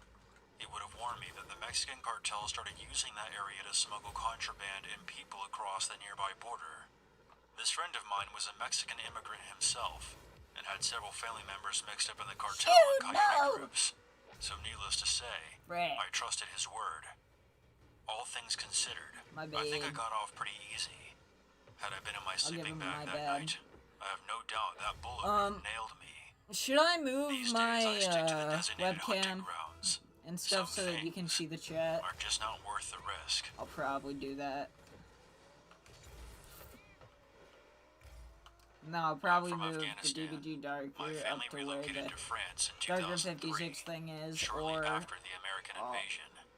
I was only 12 I'll years old when it all started. then the subscriber count, then my name. And 2003, armed terrorists would intrude into our home and use it as a headquarters to plot attacks against the invading army. My father suffered from a genetic disease that would eventually take the use of his arms and legs. This is why I think the Taliban chose to hold up in our home. There would be no resistance. The first time they burst through our doors, it was horrifying for me and my 2 younger sisters. But eventually we got used to waking up and seeing armed men in our living room. About a year after the war broke out, following the attacks on the World Trade Center in New York, the Taliban would begin to raid small villages like mine, looking for recruits to replace the fighters that were killed in combat. Of course, since they knew where I lived, and that my father was in no position to do anything about it, I was one of the first to be taken from my village. Myself and several other boys were blindfolded and loaded onto a truck, then driven to a remote location outside of town. Don't be toxic. My village was located west of the Hindu Kush Mountains. That's about the only location that I could give for this place. This guy even... After about an hour of just sitting in the truck, we were finally ordered out, and the blindfolds were removed. By this time it was dark out. The armed men made us line up single file in front of this enormous cave entrance. I remember seeing crates of weapons and ammo at the mouth of this cave. But beyond that, there was nothing but darkness. I'm going back. There were 5 armed men total. They all had their faces covered, and just stood there with their weapons ready. If I had to guess, they were waiting for their leader to come out and give us the initiation speech. Looking around, I was was definitely the oldest of the 7 boys that were there. Because of my past experiences with the Taliban, I knew that these men were not the good guys. They may Why have is prayed this to the same dude God as me, responding but they were ruthless to and the other brutal to guy? their countrymen. I was at the very end of the line. Directly behind me was the cave entrance. So I made a split-second decision and made a break for it. I ran full speed into the dark cave, hearing angry shouting from behind me. I ran past the supply crates and further into the cave. Nice. The passage narrowed as I moved forward. I heard the truck reposition. The headlights were now aimed directly at the cave's entrance. I eventually entered an open cavern area. I could hear the men behind me, so using what little light I had, I hid behind a rock formation that was beside the opening and waited for my pursuers. 2 of the armed men eventually entered the cavern. I heard one of them saying that if they found me, they would just put a bullet in my head for causing trouble. I peeked my head out from behind my hiding spot to see an AK-47 pointed directly at my face. One of the men had found me. He shouted at me to stand up, and as soon as I did, we both heard a loud scream coming from the other side of the cavern. I only caught a quick glimpse of what was happening. The other man was on the ground, thrashing violently. He was completely covered, head to toe, by enormous spiders. Without exaggeration, these spiders had to be the size of house cats, and there were hundreds of them, crawling all over him. The man who discovered me quickly turned around and gasped at the horrifying sight. I took this opportunity to flee. There was no way I was going further into that cavern, so I used the headlights that were still pointed at the cave's entrance to make my way back out. The heck? As I ran, I heard the sounds of gunfire, shortly followed by more screaming. Good shot. Good hit. As I neared the cave's opening, the headlights quickly vanished, leaving me in complete darkness. This was the absolute worst time to be in the dark.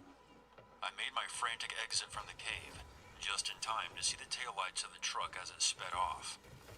The other boys and the remaining Taliban fighters were gone. They may have thought that what was happening in the cave was an attack by the Americans. I don't know Decided to cut and laser. run. I was now scared out of my wits, and I had no idea where I was. And even worse, I was now terrified that these humongous spiders would emerge from the cave and devour So me. we're going to look There was one path through a at our rock formation boost that the truck had driven for through, things. and that was the only way I could take. I remember thinking that these spiders could I jump do on have top red of me eye at on. any moment, so I ran as fast as I could. I have 2 ninja stars. That's cool. As soon as I cleared the rocks, I could see the lights of my village in the distance. Red rock. It took me about 2 hours to reach the town, but I thankfully made it back in one piece. Dude, In if the I had a time that I was crimson gone, supernova, that American would probably troops look had taken pretty over cool. my village. I was stopped by soldiers and was taken to an interpreter for questioning. I was more than happy to tell them where the Taliban was hiding, and after a while, they eventually dropped me off at my house. My mother was overjoyed to see that I was still alive. When I think back to this experience, I can still say with 100% certainty, what scared me the most was not the armed men who broke into my home and took me from my family. Should I It was what dwelled do red eye in that on? cave.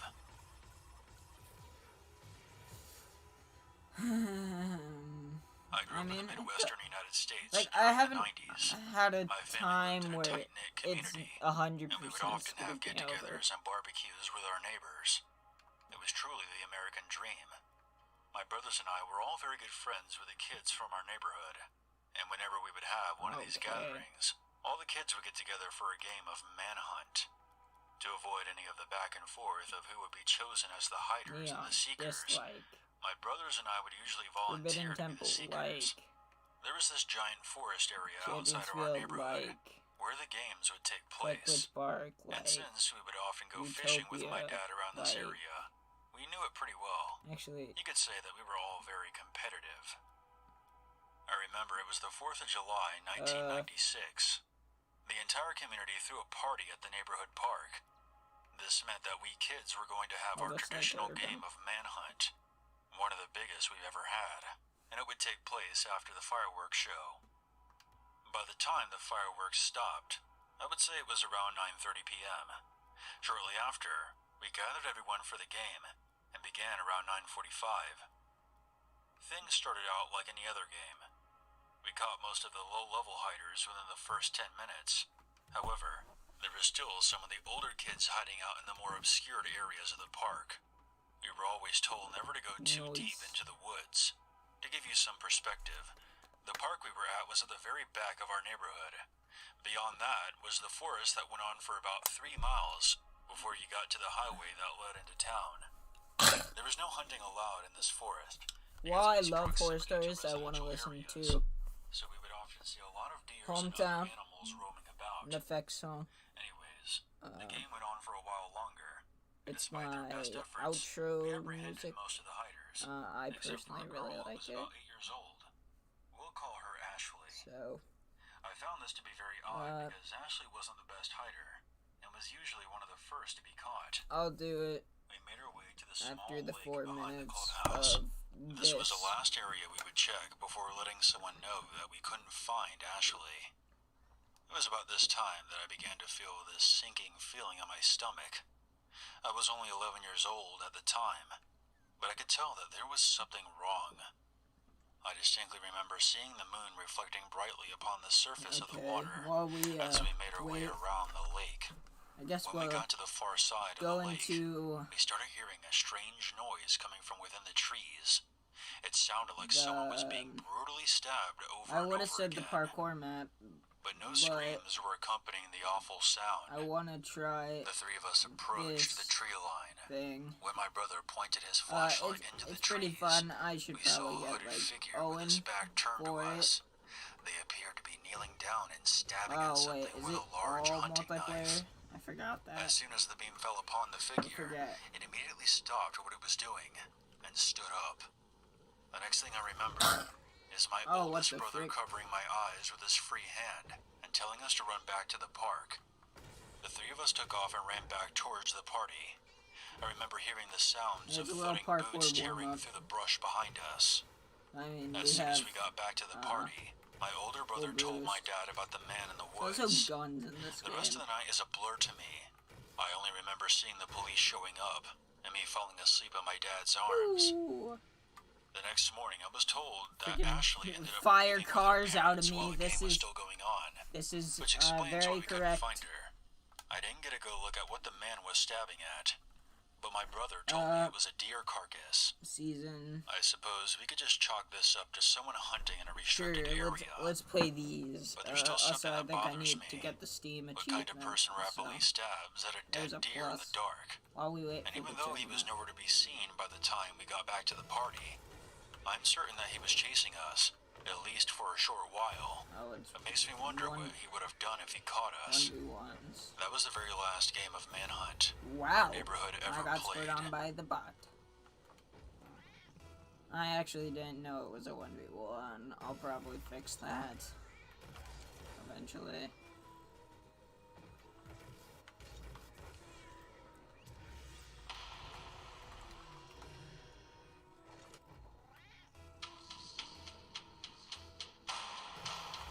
Yeah, I'll probably make it like 2v2.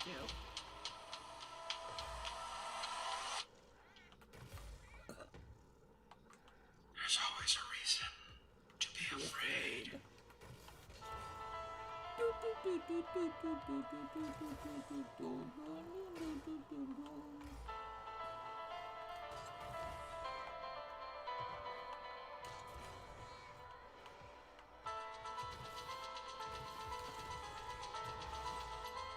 Okay.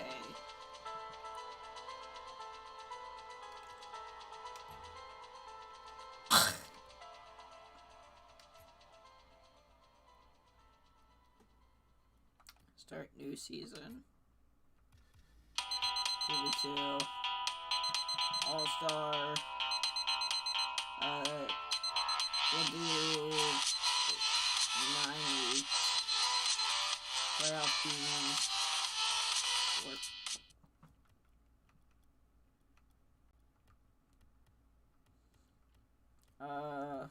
Who do we want as a teammate? It's got the Create a layer Venom. of ice cream sandwiches. Next, cover the Cool sandwiches with a looking layer of whip. Add a layer of chocolate syrup, then add graham cracker crumbs and chocolate chips, then cover it all with another layer of sandwiches. Top it off with frosting, and then sprinkles for decor.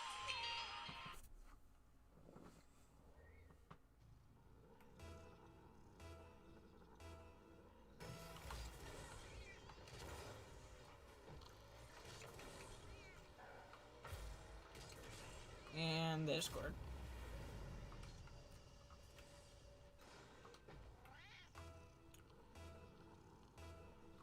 First and foremost, you can't click chat I must to the mention bots that to my tell mother them and if I you're are going to both be Caucasian, going but for my to defend stepfather them. is Latino, so my younger sister is half Caucasian, I kind of half thought they'd Latino. be able to Because of tell this, I about learned that. Spanish growing up. When I was a young teenager, only about 12 or 13 or so, I can't remember exactly, my sister was 7 Let's at the time. go. She was invited to a classmate's birthday party, and this classmate was also Latino. This will be important later. My parents asked that I Oof, walk her to the my party bad. and stay with her till it was over. The party was literally 4 doors down from our house, so it really wasn't that far, so I agreed without much complaint. Wow. Besides, it was free cake. As my sister interacted with her classmates, I sat back near some of the older kids, minding my own business, when I heard a group of guys off to the side say my sister's name in Spanish. This caught my attention, as I didn't recognize them, and I started eavesdropping. This group of guys were probably in their mid-20s or so, and I found it odd that they knew my sister's name, and that I was even her sister, as we hadn't really been together for much of the party, and again, I didn't recognize them. They were, still in Spanish, talking about my hair, my skin color and such, and then one of them said, in Spanish, "Man, I bet her pussy is great." And the others laughed and nodded and pretty much thought it was funny. I grabbed my sister from the party and immediately left. As I passed the group of guys as we left through the back gate, I muttered, "You're disgusting," in Spanish as I passed them. And at first, they seemed surprised before the one who made the comment started leering at me. As soon as we got home, I told my stepfather what happened, and he took me back to the party and asked me to point them out. As I did, they spotted me and my stepfather, who is a very large and imposing man, by the way, and they bolted. Nice job. When we asked the host of the party if they knew who they were, no one seemed to know. Everyone just had assumed that they were friends with the eldest son, who was 20 at the time. But he admitted that he didn't know them. That's probably the creepiest part. Not only did they know who me and my sister were, but they showed up to a little girl's birthday party, and no one noticed something was amiss or even knew who they were.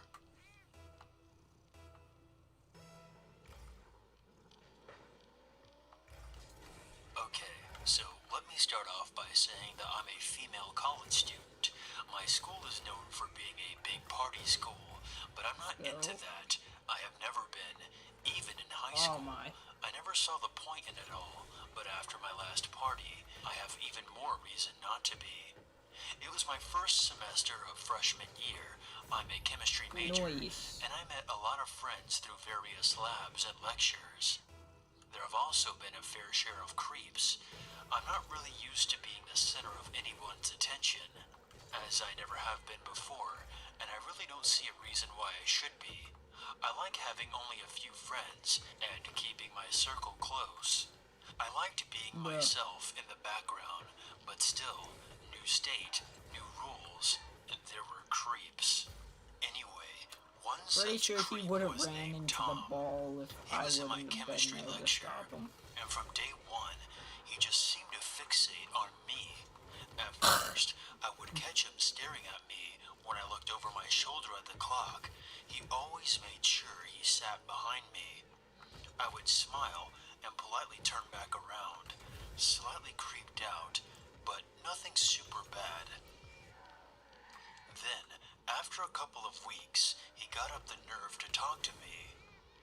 I was raised to never be rude or just ignore people talking to me, so I played nice, even though I wasn't interested. I don't know why I was so against him at first. He seemed nice enough when he talked, but something in my gut told me it was off. Anyway, I started seeing him everywhere, even when I knew he was supposed to be in his class. I tried everything for him to get the hint. I tried avoiding him, moving seats in lectures, shutting down his attempted conversations. Unfortunately, I'm not a very confrontational person, and I couldn't find a way to just tell him to leave me alone. And he didn't seem to get the hint.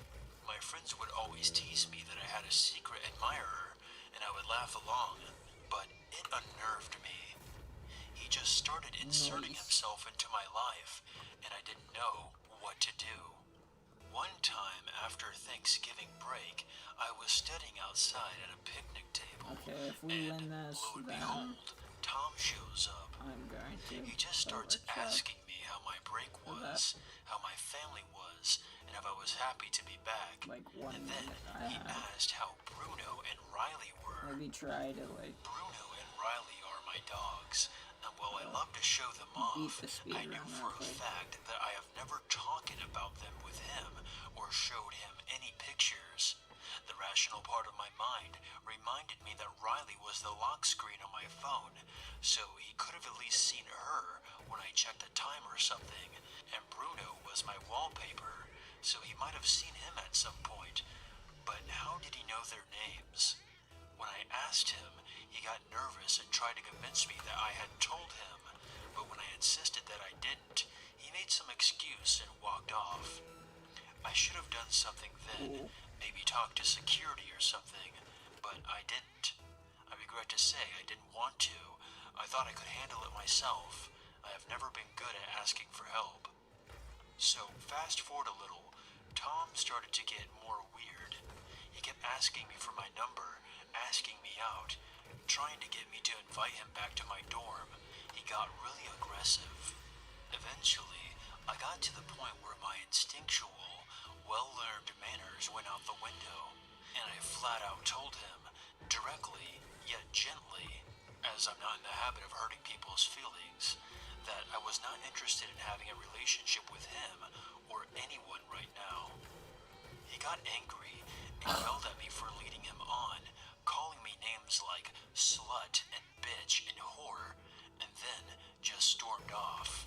He started texting me non-stop, telling me how much he hated me and how I deserved to die. I still don't know how he got my number. I know what you're thinking. Now, she must have gone to the police or security or something, right? Nope. I was an idiot. I'm not a very confident person as it is, and some tiny part of me felt guilty, like I actually led him on. I didn't even tell anyone about the text. I just deleted them all, convinced myself that if I just ignored him long enough, he'd eventually give up and go away. I was a stupid, naive little 18-year-old, and I just let it happen. Okay, so fast forward about a month or so. It's near the end of the semester, close for us to head home for the winter break. My friend Anna had just broken up with her boyfriend, and she and my other friend Tori wanted to go drink to take her mind off things. Tori and Anna are both very petite girls, and naturally are incredible lightweights. They've been known to make some terrible choices after just a few beers. So they asked me to come with them to keep an eye on them. I agreed, and I brought my own water bottle with me, so I wouldn't have to drink anything there. Even the water at these parties made me suspicious.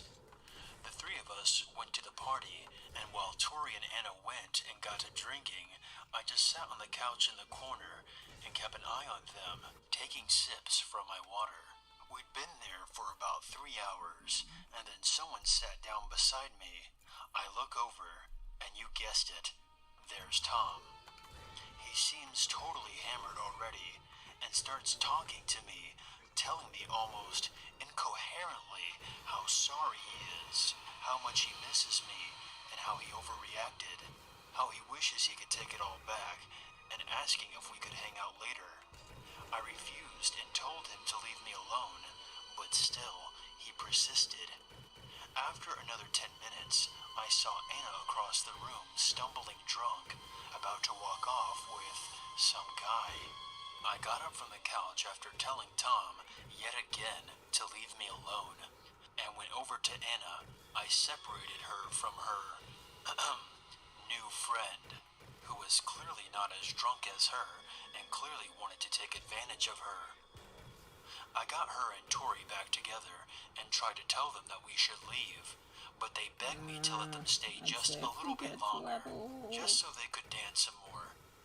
And there's really no arguing with those two when they're drunk, so I just let them. I went back to the couch and Tom was gone. This happens, Please note I'll that get to most of level the rest of this 8 story or I so only at pieced together least, after the unless I fact, manage to as some of fail. my memories are vague at best, Because I'm and pretty most are sure just Impossible missing Mode, like, altogether.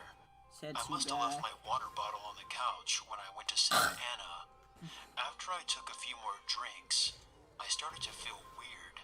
I was super dizzy and shaky, so I decided it was time to go home. I grabbed Anna and Tori and we left, taking the bus back to the dorm, or at least we must have. When I woke up, I was in my bed, still in my clothes from the night before, and I had the worst headache. I couldn't remember anything at all after I started to feel weird. My roommate told me that I came home around 2 and stumbled into bed and passed out, mumbling something about not feeling well. She was surprised, as she knew that I didn't drink, but just figured that I decided to let go a little and had a little too much. I started to realize what happened. Tom must have drugged my water. I felt sick. I knew Tom was a weirdo, but I never thought he would be quite so driven. honestly. It sent shivers down my spine to think about what he planned to do. As if to confirm my suspicions, when I checked my phone, I saw I had a new text from Tom. It said, Why did you leave so early last night? I had such a night planned for you. I didn't go out much after that. Not just to parties, but to class either. I told my friends and professors that I was sick and got the last week's notes from them. After the finals and break, I came back and found out that while Tom was stalking me, he was neglecting his classes, and as a result, he had flunked out.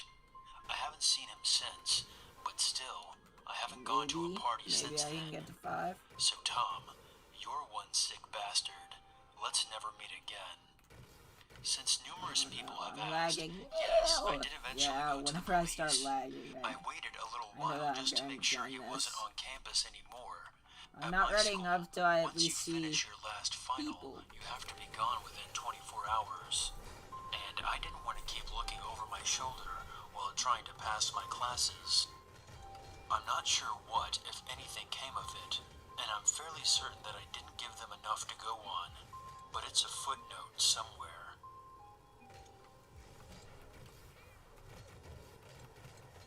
I looked at it, looked at I'm a Great Pass, 27-year-old thinking female that's from what West it was. Virginia.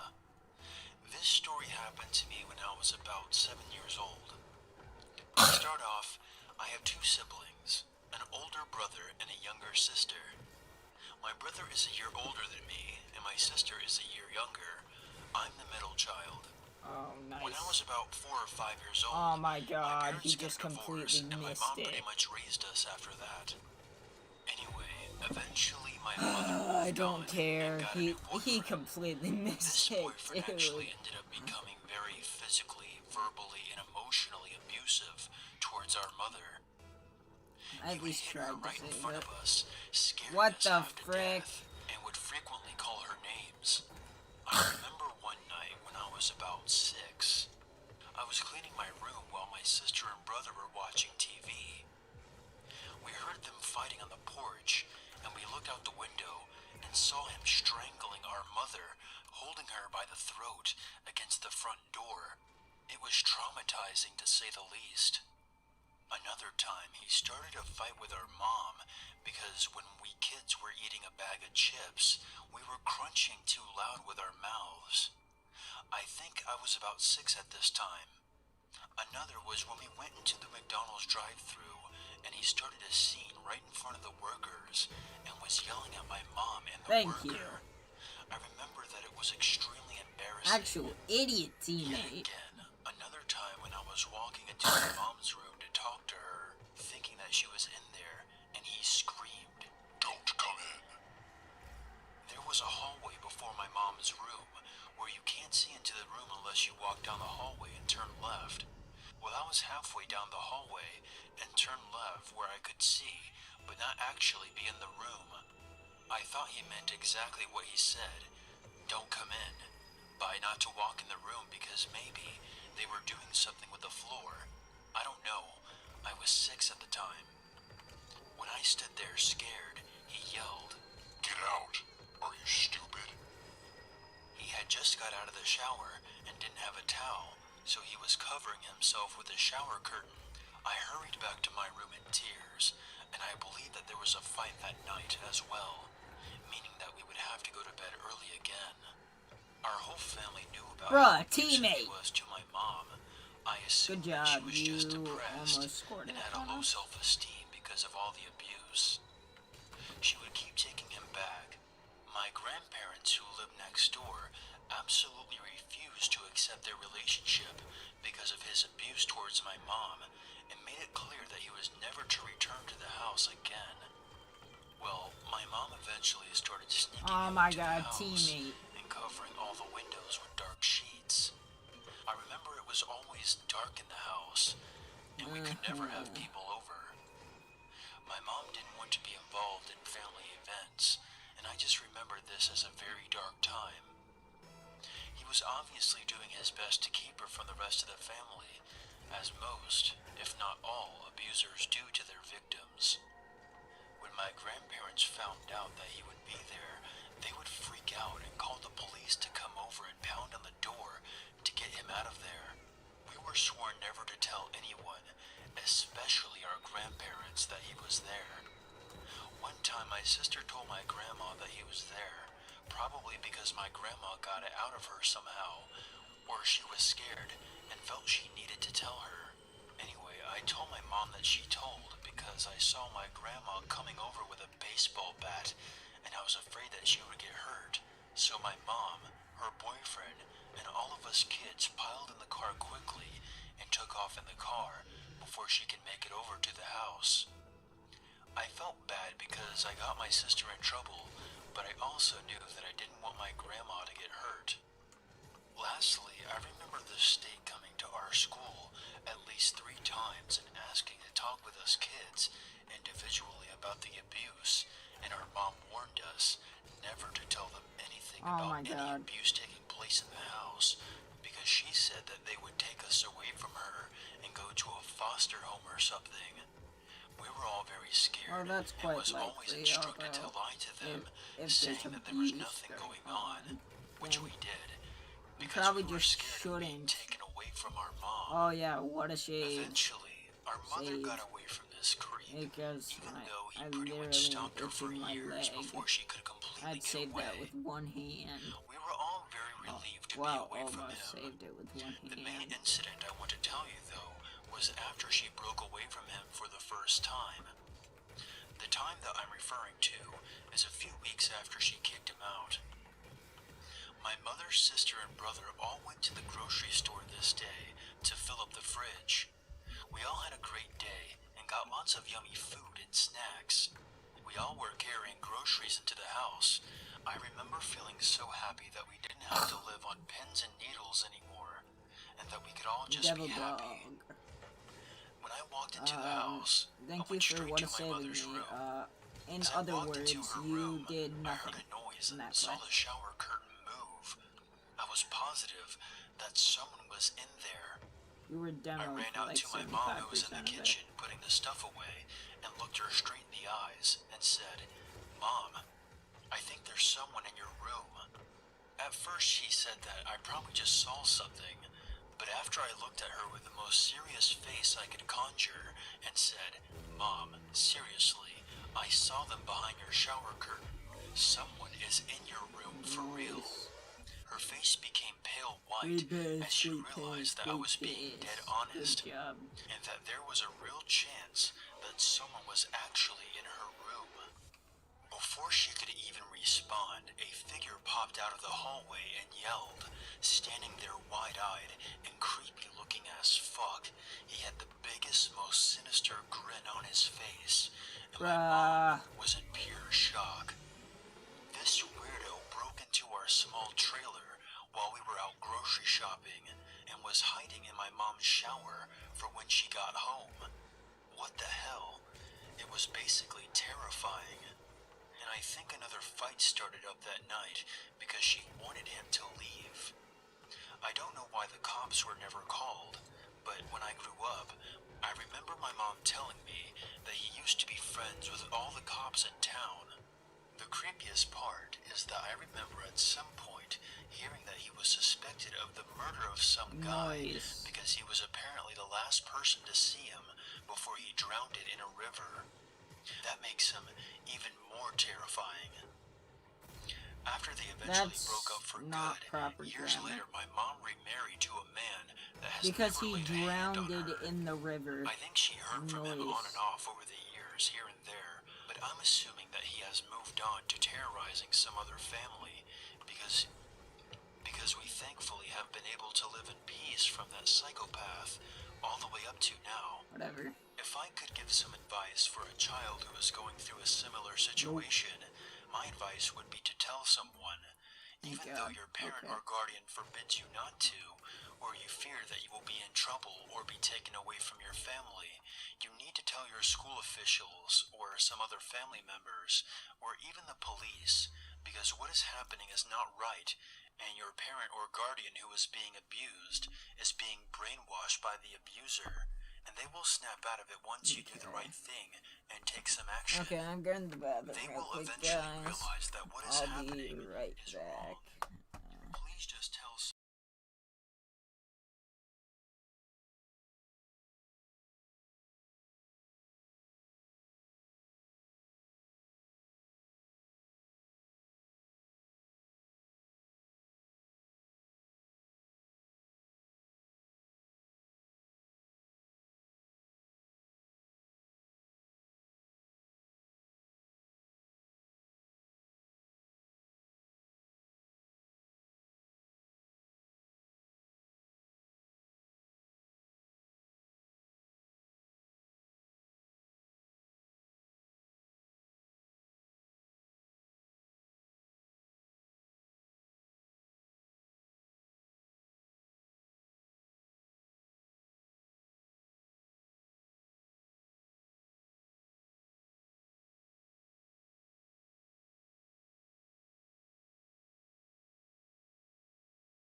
Hey guys, we are back.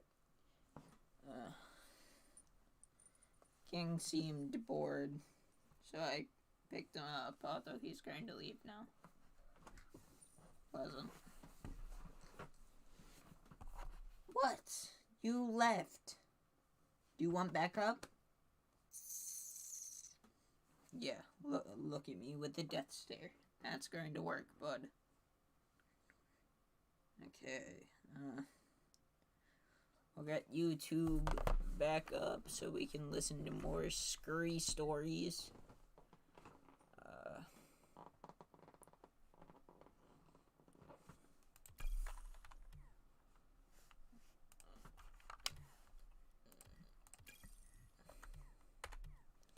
I'm just going to play 2s because whenever I play 1s, people tend to like quit after I score 2 goals on them, especially late at night. Nice kick up by me. So I take it they have a fast kickoff and or just a really quick kickoff.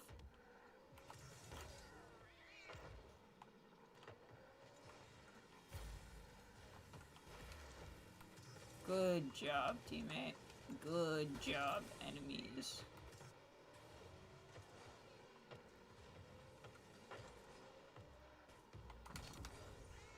Shoot.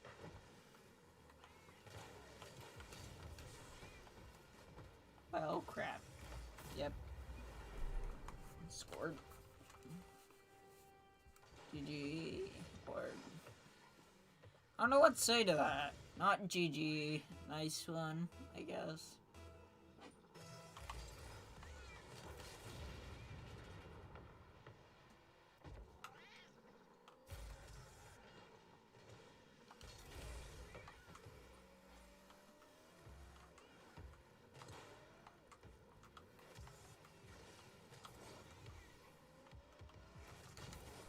Oof.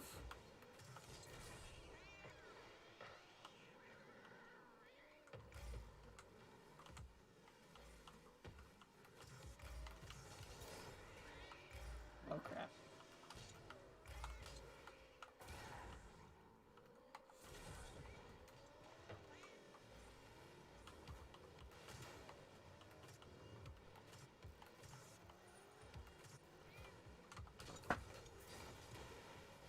Wow, I can't believe they saved that.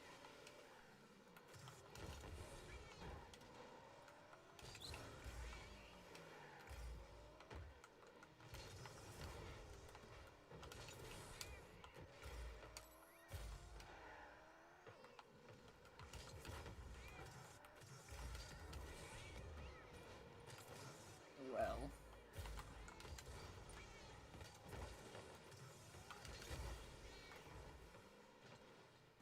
Wow. I feel like we should have had that goal.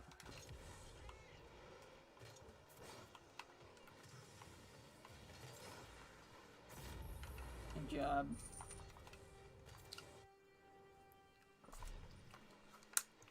I was going to turn on that. 100%.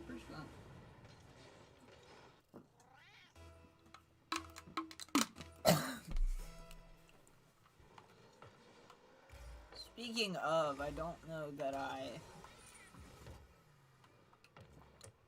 deleted that 4-minute long YouTube video stream that I accidentally did.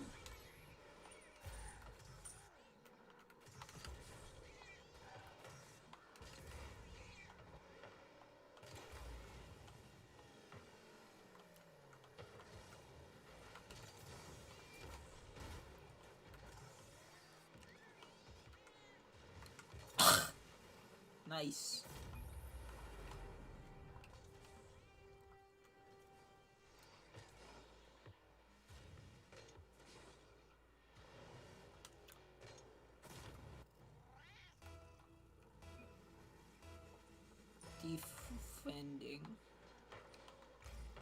Defriending. What? That didn't even touch me. Well, I mean, he did touch me, but it was from the side. He wasn't looking at me.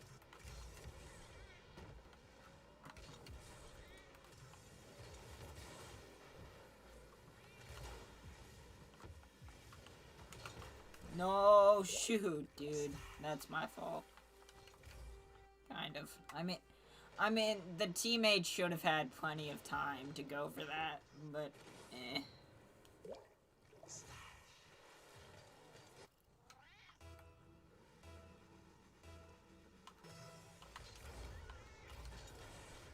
Wow.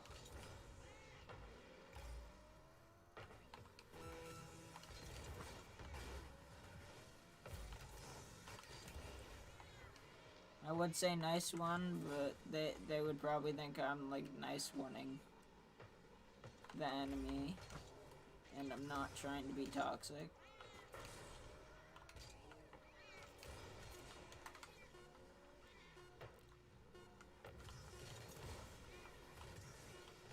Yeah, make them notice me, run like it's poetry, everything I oversee, I just like to overthink. Mock me and you'll pay the fee, no return, no receipt.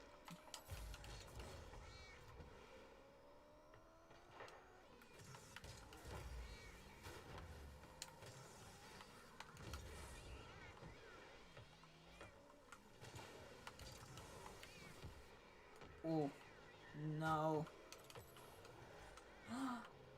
Shoot, no. Oh, okay.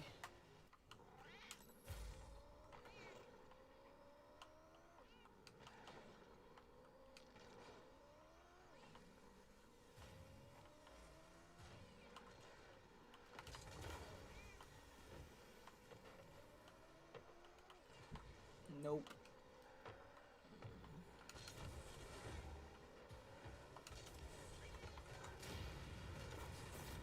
Noise.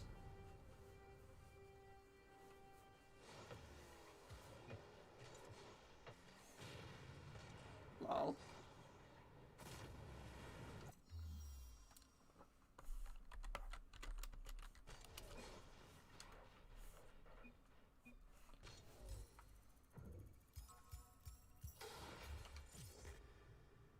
Let's go. Level 730.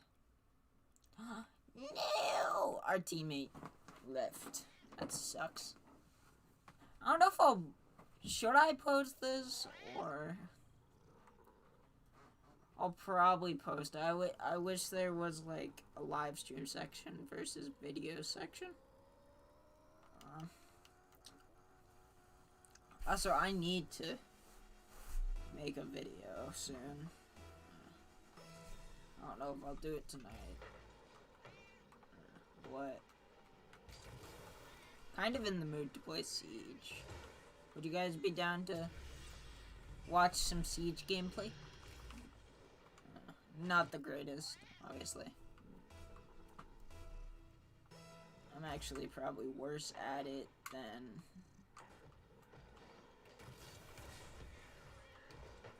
this game. Unsurprising, but... Bruh. Teammate. Sayiker. I don't know how to say your freaking name.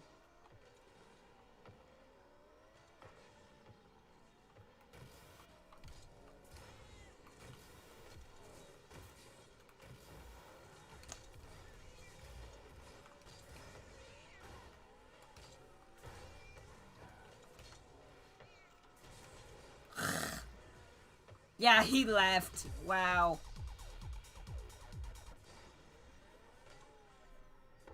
No need to leave, but okay. She was staying at an apartment not too far away from campus with 3 other girls. The semester had just started, and 2 of the 3 girls were asleep.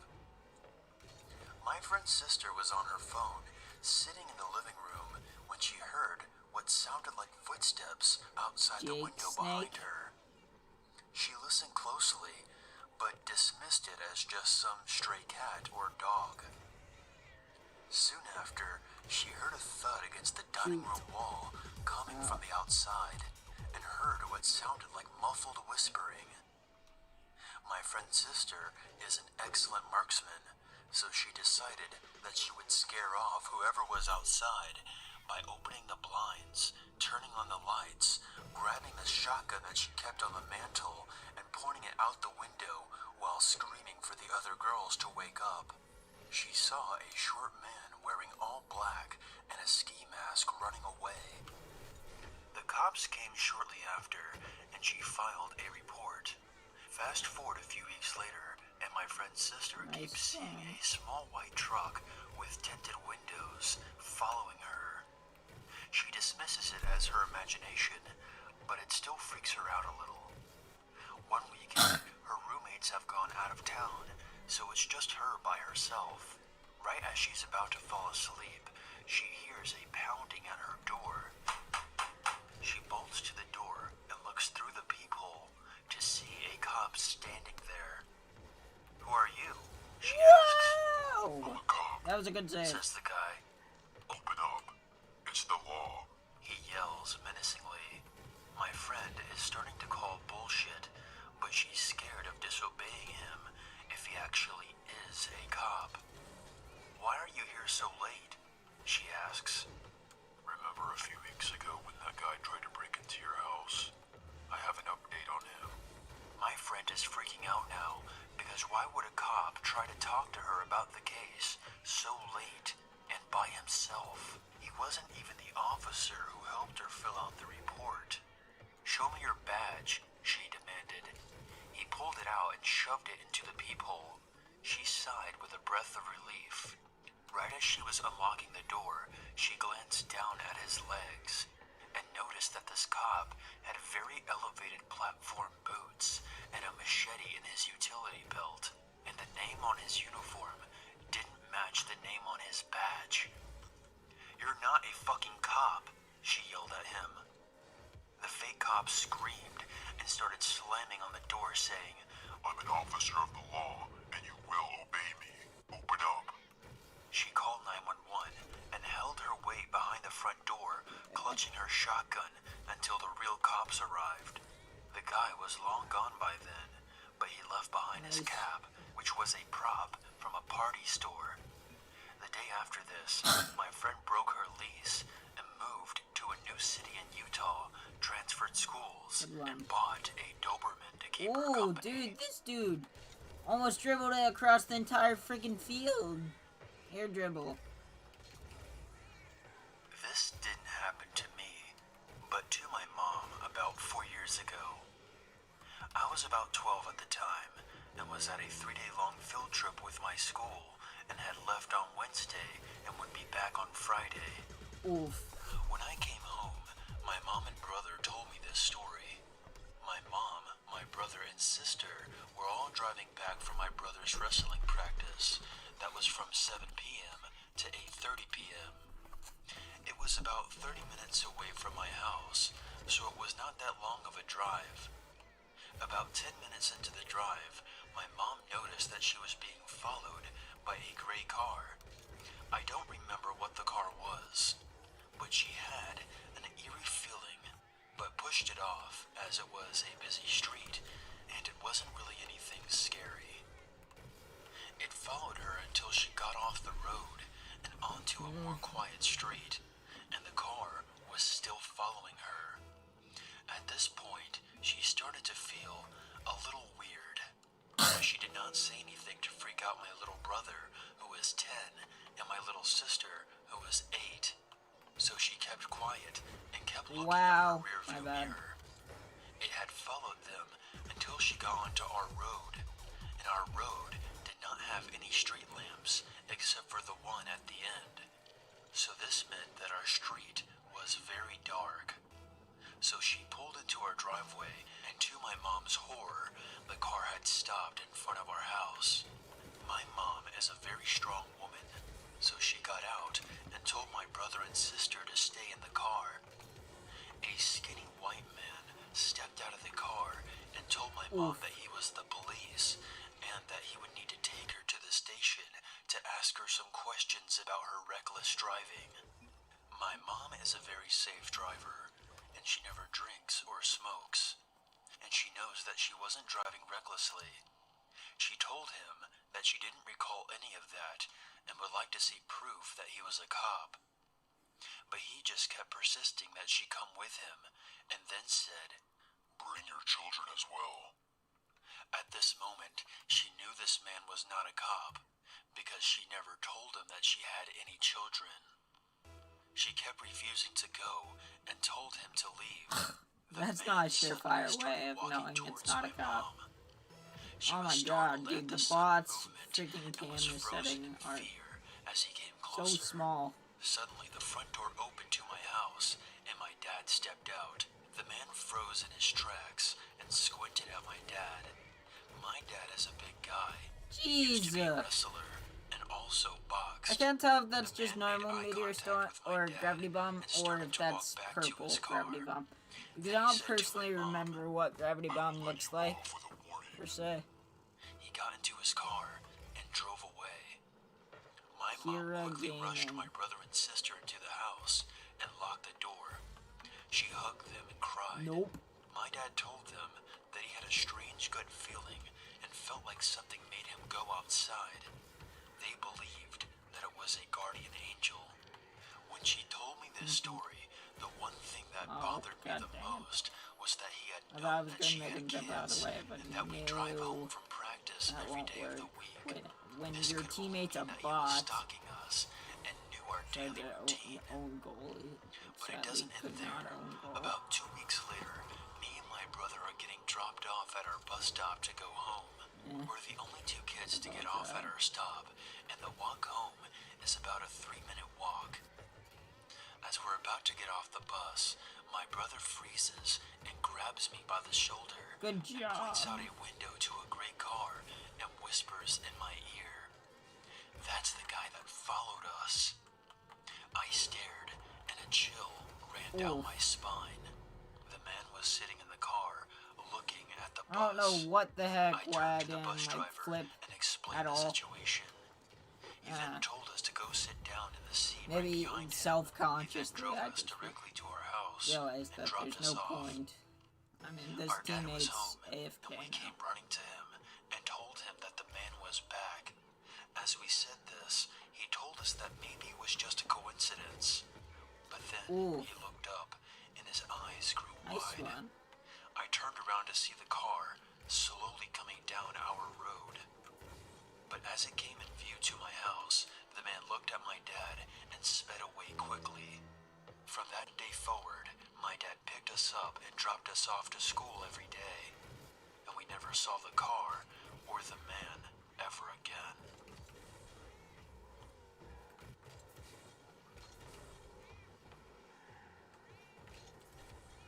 So this happened to my aunt and uncle in the early 80s. They were living in Austin, Texas, and had attended a party in a neighboring area. Not nice. They were driving back very late, and at one point, Like, randomly, I just have, like, massive stick drift. But it only happens, like, 10% of the time. No streetlights, no other cars on the road. Clavy Nothing. claws. Until my uncle, who is driving, notices a car coming up behind them, which then speeds up and gets very close. My aunt and uncle start talking about how weird this guy is. They can see it's just one man driving, and there's no reason to tailgate on an empty road in the middle of the night. Then the guy speeds up even more and pulls up alongside them. He starts yelling at them to pull over and is flashing what looks like a police badge. My uncle starts to slow down to pull over, and my aunt absolutely freaks out and tells him not to. She's really creeped out by this guy who is driving a car that has no police markings and no flashing lights, and pulled up to them out of nowhere and is now trying to get them to pull over just by flashing a badge. While they argue about whether or not to pull over, the man in the other car is getting more angry, yelling at them to pull over, beeping his horn, and flashing the badge, saying that he's the police.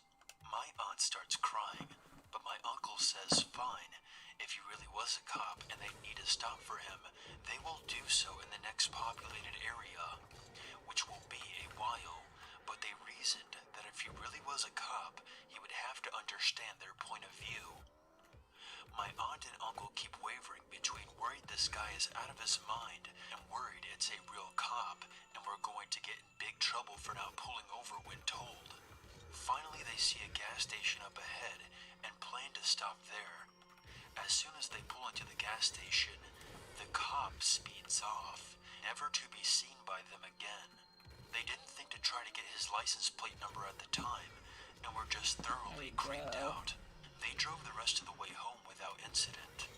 But the story does not end there. A few months later, on the exact same stretch of road, a man is rescued who tells a horrifying story, which is then big news in Austin.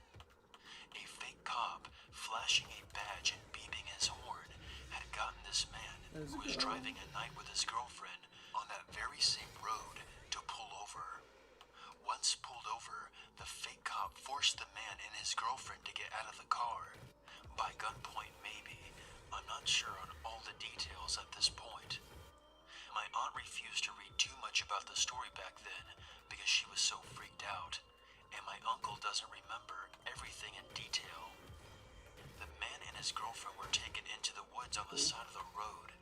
He ties the man and his girlfriend to separate trees, facing each other, and does horrible things to both, ultimately killing the woman while the other was forced to watch just a few feet away. I'm not sure how the man ended up being rescued, but it was long after the fake cop was gone.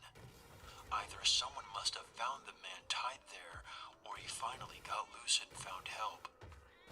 They never caught the fake cop murderer. That could have been my aunt and uncle if they had pulled over their car that night, like my uncle wanted and started to do. My aunt always ends the story with, and that's why my husband always has to listen to me. That's kind of stereotypical. Not cool, not right at all. I have this close friend Men have their own named rights. Jack, who relayed to I'm me not a saying pretty not to terrifying listen tale to your of something that wife, happened to his girlfriend, friend fiance, a long time whatever. ago. My But mentor Jack is now a retired saying former that like HR community the man college has guy no in his say in the mid-60s. relationship and that 30 he years has ago, to listen however, to you Jack was only working as a bartender is in just Portland's not gay going community. to work. That's In how like Jack 75% met of Randy. relationships. Randy was a Even good-looking, if well-spoken you're in a customer relationship in his mid-20s. where they say that, A pretty most of the attractive time the man 1980s will preppy be type. miserable or Randy unhappy lived with close it. to Jack, Unless and the two obviously went on it a was couple in a of dates joking for a few tone. weeks.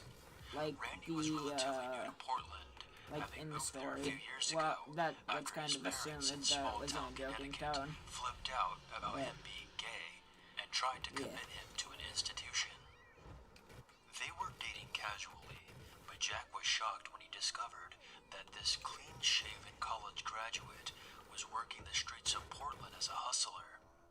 You see, we think of Portland as being this hipster haven now, but back in the 1980s, there were a lot of seedy elements to the town that included the gay underground prostitution scene.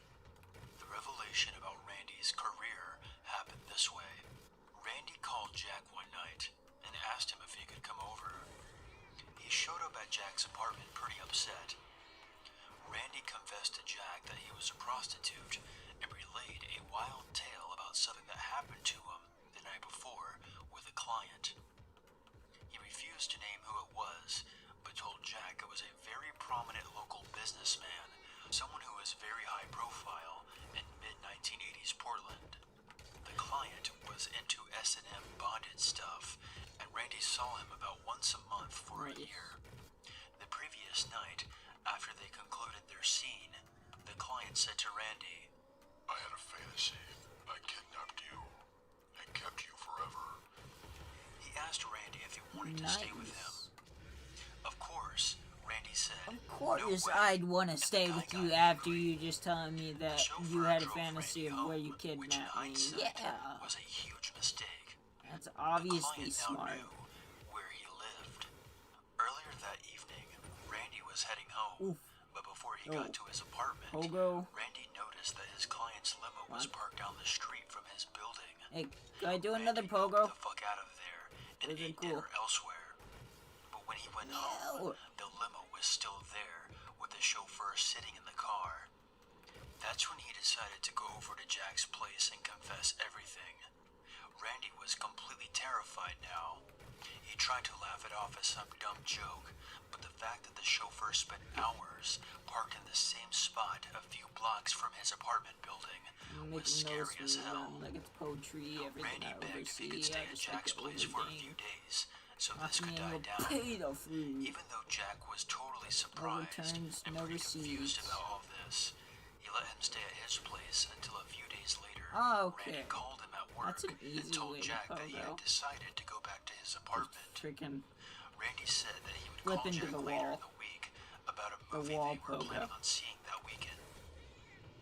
When pattern Jack went to his pending. apartment building a Not few days really. later to check on Randy, the building manager said that Randy had moved out. It's a cool After little that, freestyle there mechanic. wasn't much I'm Jack sure could it's do. already Randy been did thought not of, tell been him who the guy done, was, something. and he didn't know much about Randy's background, except for some vague idea from where he was from. This was, again, the 1980s. Policemen were not going I mean, to that make a big honestly deal about looks some male pretty cool. prostitute that went missing.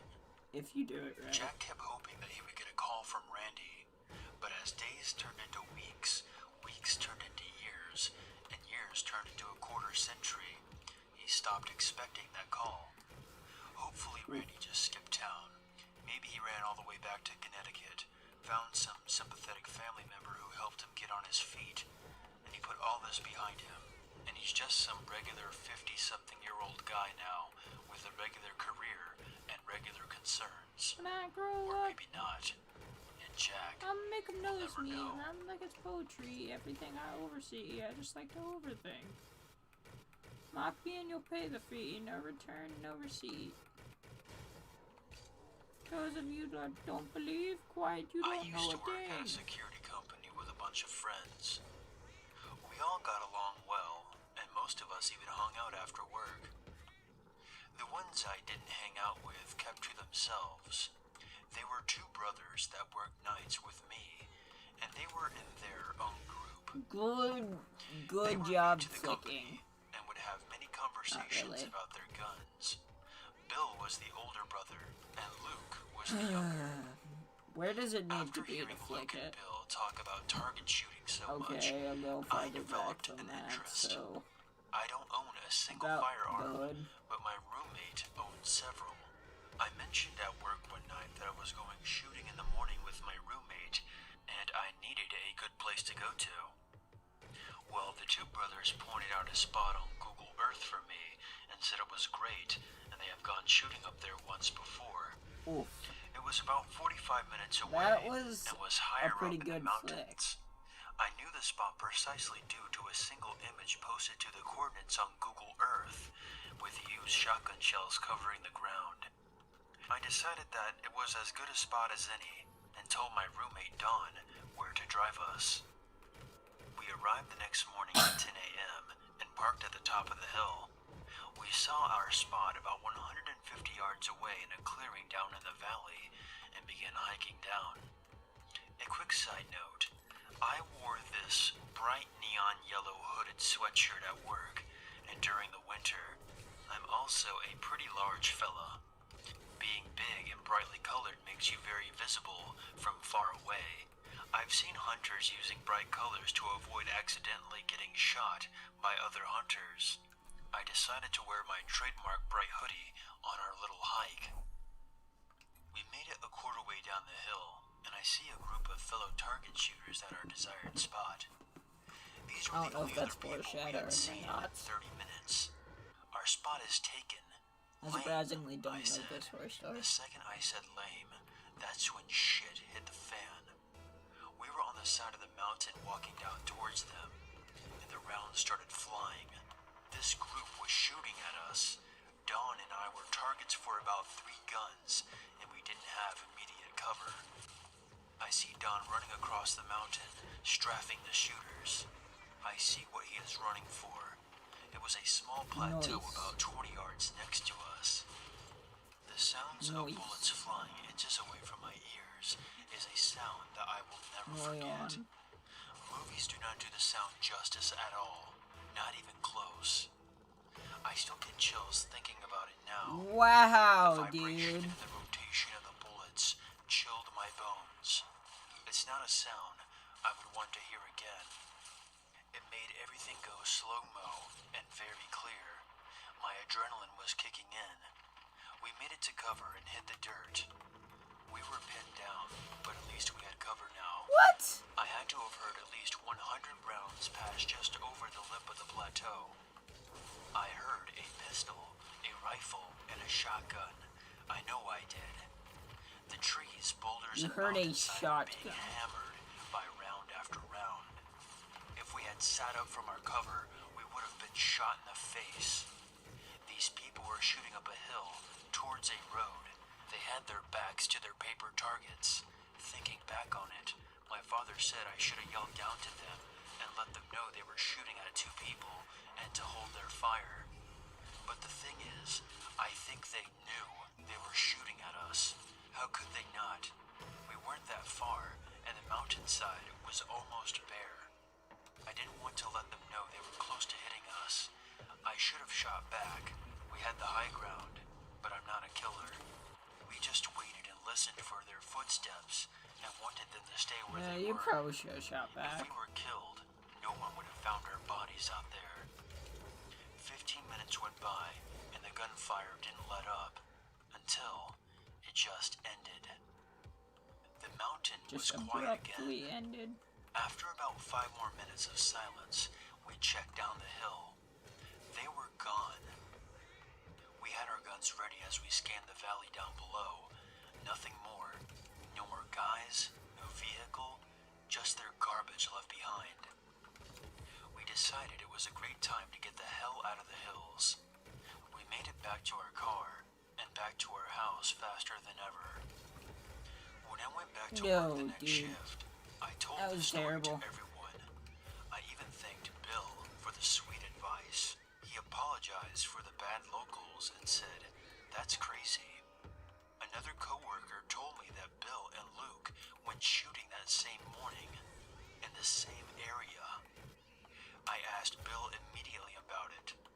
I asked him where he went shooting and what guns he brought with him to shoot. He pointed at the same damned Google Earth image as before. Luke, his friend, and Bill were using a Glock, a .22 rifle, and a 12-gauge shotgun. It was all coming together so quickly. I told him that he was a psycho and almost killed us. He denied shooting at us, even changed his mind about where they went shooting. He said it was actually 2 miles west because his GPS was inaccurate. I knew that he was lying, but what could I do? I had no proof. He worked with me for another 2 years before I moved away and never heard from them again. I remember how emotionless he was when he denied shooting at me. He was like a robot. We never spoke of it after that first time, and I haven't gone shooting since. Oh, babe. To give a little bit of background information, this started in the winter of 2012. I was 23 years old at the time. I watch living these, with my dad. My mom like and my pros brother and were living in YouTubers another house play, and they like about 10 minutes don't away go from us. anywhere at One kickoff, morning, I woke up at around 8 a.m. and because then I you had look an at early me doctor's that like appointment. flies across the I went freaking outside map. to see a note pinned to the windshield wiper of her car.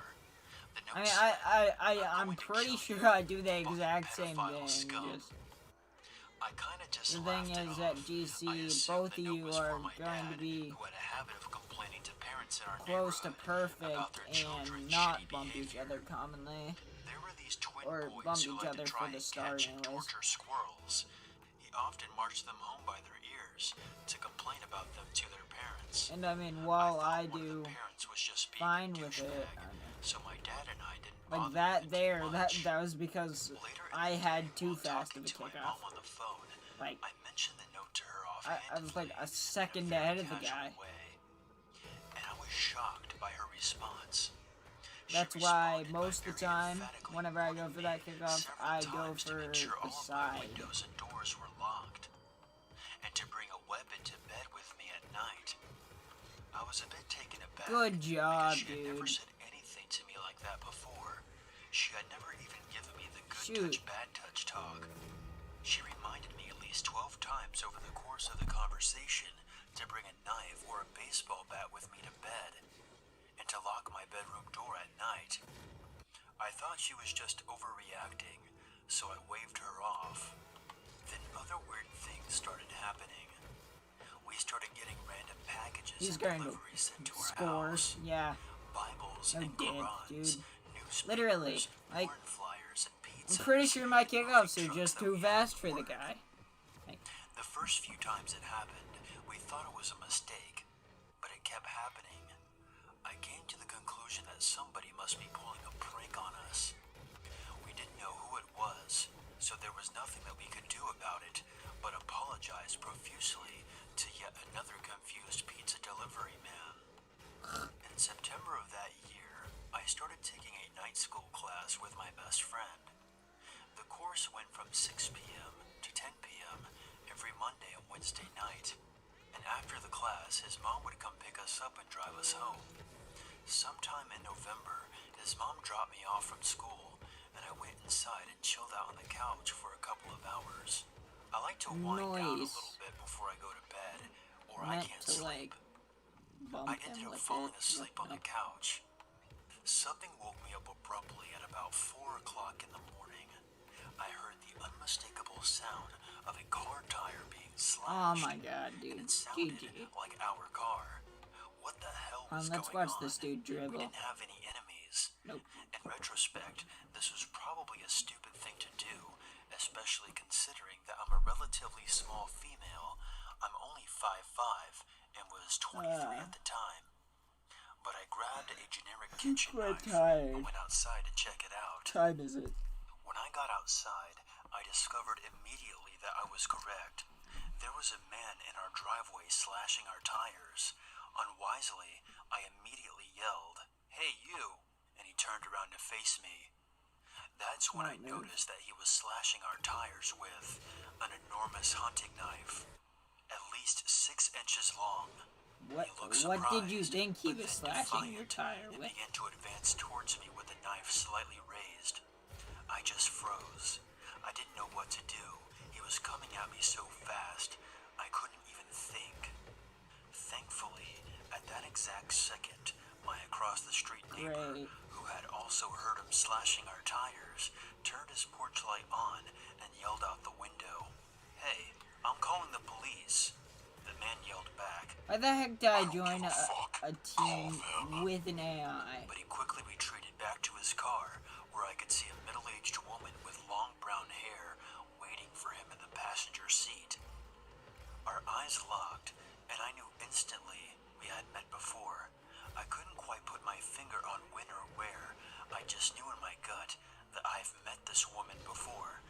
They sped off into the night, and we called the cops, who said they couldn't do anything for us because they didn't know who had done it. I mean, isn't that kind of your job, though, to find out who did? I called my mom and told her what happened, and asked her if she had any idea who had done this to us. She immediately said no, but there was something in her voice. I could just tell that she wasn't being honest. A few weeks later, I decided to go to my mom's house and first of all, didn't mean to determined to get some clear it across, then back to them. I just meant to clear it across to that corner. The second she saw me, she just started bawling her Also, eyes I out. would... Okay, I do have a teammate. They just are bad, and now they're nowhere to be seen. Start to finish. It's necessary for me to give a bit of background information here. My mother is a businesswoman by trade. She was still in sales at the time, but she is also a bit of a hippy-dippy. It's retrograding, so I don't get into any arguments with this weak type of person. On the side of her regular day job, she was oh my god, teammate! Which is a all-natural brand of makeup that is free of parabens, oils, sulfates, and other common I'm not there. A couple of months before this all started, she ended up being referred a Kinda new screwed client me named over. Andrea by her weed dealer. Yes, my mom smokes weed. this is Canada. Good job. Everyone smokes here. Andrea was the dealer's girlfriend. Nice. And she was interested in buying our Bonnie. So my mom invited her over to her apartment to look at some makeup samples. They started chatting about a variety of topics, as women do, and my mom let it slip that her last name was Hayes. As my mom told me, Andrea paused for a few seconds, looked at her and said, "Hayes, did you used to be married to a man named Darren Hayes?" My mom answered that yes, Darren Hayes, my father, was her ex-husband. And then shockingly, this Andrea woman actually bursted into tears, threw my arms around my mom in a hug, and began to tell her a story about all the disgusting things that my dad had done to her. Apparently, when she was 14 years old, she's now in her mid-30s. I would have been 4 years old at the time, and this would have happened around 1994. She had been dating a man named Andrew, who had been living with my dad at the time after my parents divorced. According to Andrea, this man, her new boyfriend Andrew, Andrew's twin brother Daniel, and my father had taken turns beating her, raping her, and forcing her to prostitute herself in order to make money off her. Eventually, they ended up selling her to child prostitution, from which she said she had never recovered. At this point, I realized that this is where I recognized her from. My dad had been roommates with her boyfriend Andrew, and I used to see all three of them when I went over to visit him every second weekend. She sobbed inconsolably during the whole I don't know what to say. Maybe shit. She had turned to drugs and alcohol to numb the pain of her abuse, and she had been addicted to crack and alcohol off and on ever since because of what my father had done to her. My mom was shocked. She didn't know what to do. On one hand, she knew my father to be a generous, soft-spoken and kind person who never lifted a finger to her or to any person, and who rarely raised his voice. But on the other hand, it seemed odd that Andrea would just happen to remember his name all these years later if she had been lying. She didn't know who to believe. After several hours of crying and much consoling on my mother's part, Andrea finally left. And that's when the stalking began. A few days after this encounter, my mom came to find Andrea's boyfriend sitting on the couch, waiting for her. Holy cow, nice shot! He was planning on killing my dad, and that get my good dad at the deserved to game. die because he was a pedophile, rapist piece of shit. And that if my mom told anybody at all, especially the cops, he would be sure to kill me as well. He then concluded his threat by describing the layout of our living room and exactly what outfit I was wearing that day. From then on, he and or Andrea would text or call her several times a day to threaten and taunt her, telling her that they were going to call the cops on my dad and have him thrown in prison. They were going to have him killed, and if she told anybody, they would hire someone to rape and murder me. Naturally, my mother was absolutely terrified. She was from an upper-middle-class family who immigrated to Canada from Germany. She had never dealt with this type of person before. She stopped eating, she couldn't sleep, and she even stopped going to work. She lost 30 pounds, and her hair started to fall out from stress. She started having panic attacks because she didn't know what to do. Later, she told me she understood Hopefully it was how far I enough felt in the now, game to where, because like, I have an we get anxiety XP. disorder that causes me to have panic attacks. Yay, we got a whole, Eventually, like, after the 20 night XP. I almost got stabbed, she decided that she had to call the cops. She couldn't take the chance that they would hurt me. She had to do something about it. And what she found out was shocking. Andrea was well known to the police. When my mom told them this story, she was so well known that they weren't even surprised to hear her story. In fact, they told her Andrea had done this exact same thing to at least a dozen other men. She would meet and blackmail men into giving her money, electronics, drugs, etc., threatening to call the cops and report them for rape if they didn't. Her boyfriend, who was a dealer use drug Nice. connections to intimidate and extort the men, and for some reason, he never questioned her stories of being raped, abused, and enslaved by all these different men, because there was no doubt in my mind that he genuinely believed that she was telling the truth. Did he literally quit? Then when Andrea, who was a crack and heroin addict and prostitute, would get arrested on a possession or a drug distribution charge, would attempt to make deals with the police by offering them information about men who were rapists and pedophiles in exchange for less prison time. She eventually did this so many times that the police stopped believing her. After Mom called the cops, the whole story came undone, and Andrea and her boyfriend thankfully haven't bothered us since. But it's been over a year since the whole thing happened, and I'm still terrified to leave the curtains open at nighttime in case somebody is watching me. I don't think I'll ever be able to feel fully safe in this house, ever again.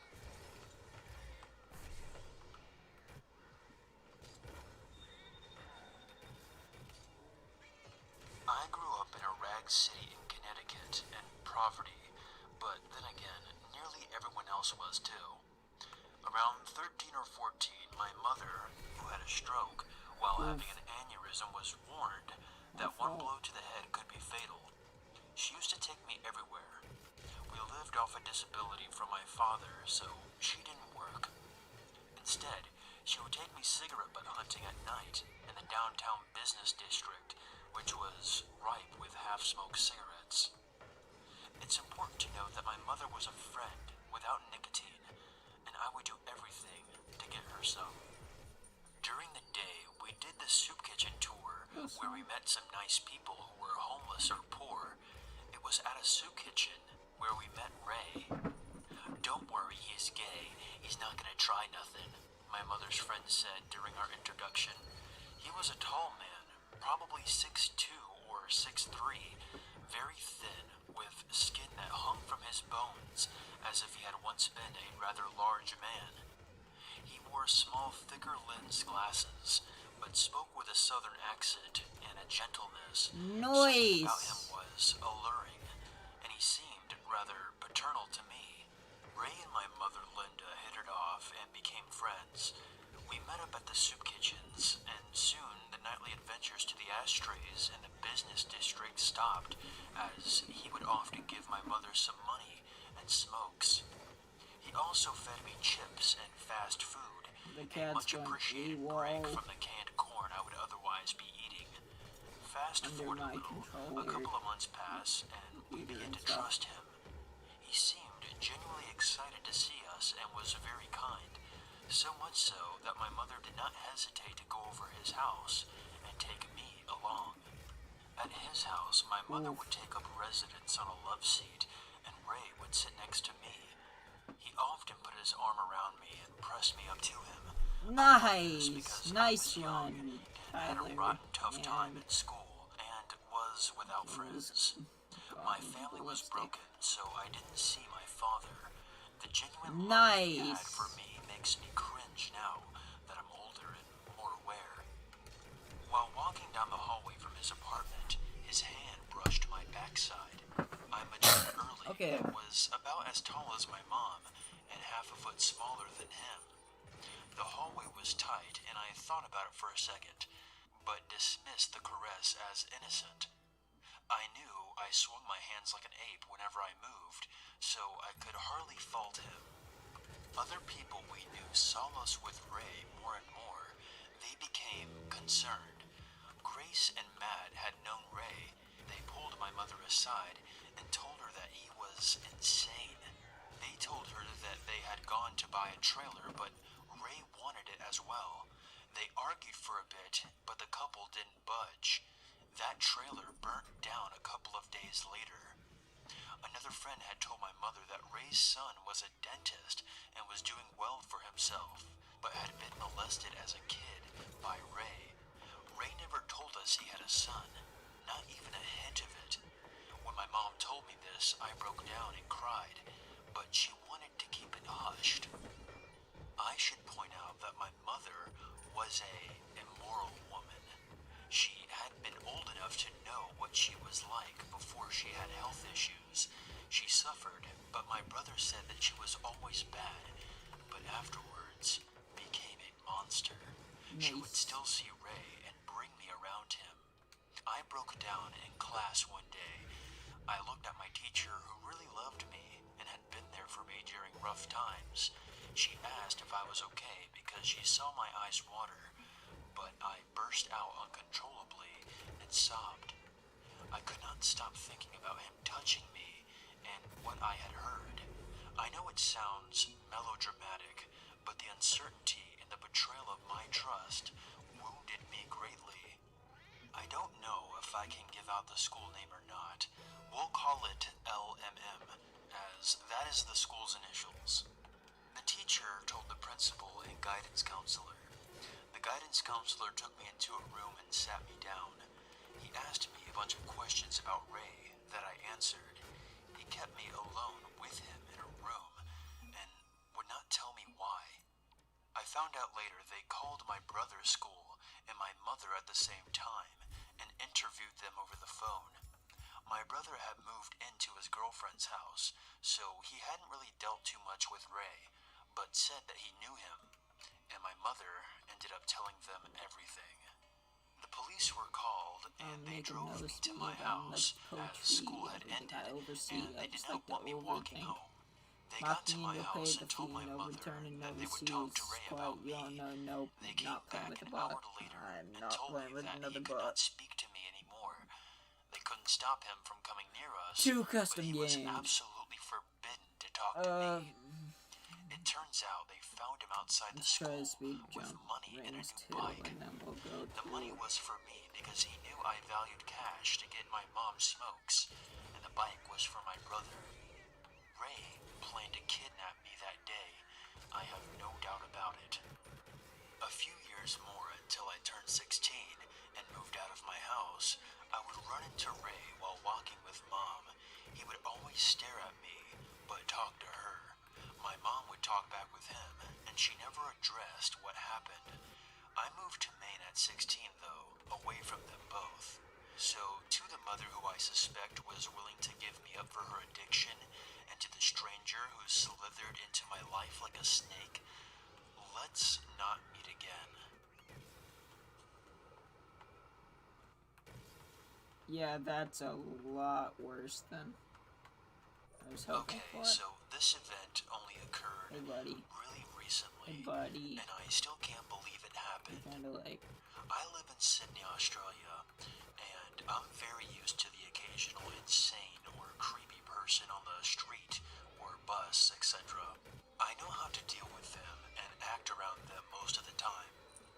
A few weeks ago, I decided to go shopping at a big shopping center known as Westfields in Australia. I'm not sure where they're called elsewhere. They are always busy, and it's hard to find parking, but I managed to get a great spot in the parking lot on the level where you can enter the center. I shopped and everything was good. I had some lunch, bought some groceries and a new dress. I exited the shopping center and started walking towards my car. There wasn't anybody in the parking lot except for a few cars trying to find a spot. Nothing out of the ordinary. Then I noticed a lady walking in the other lane next to mine. She had tangled, matted and thinning hair. She wasn't dressed in the nicest or newest clothes. She was talking to herself, but I didn't think much of it because people do that when they're trying to remember something or going over something in their head. Then she starts screaming.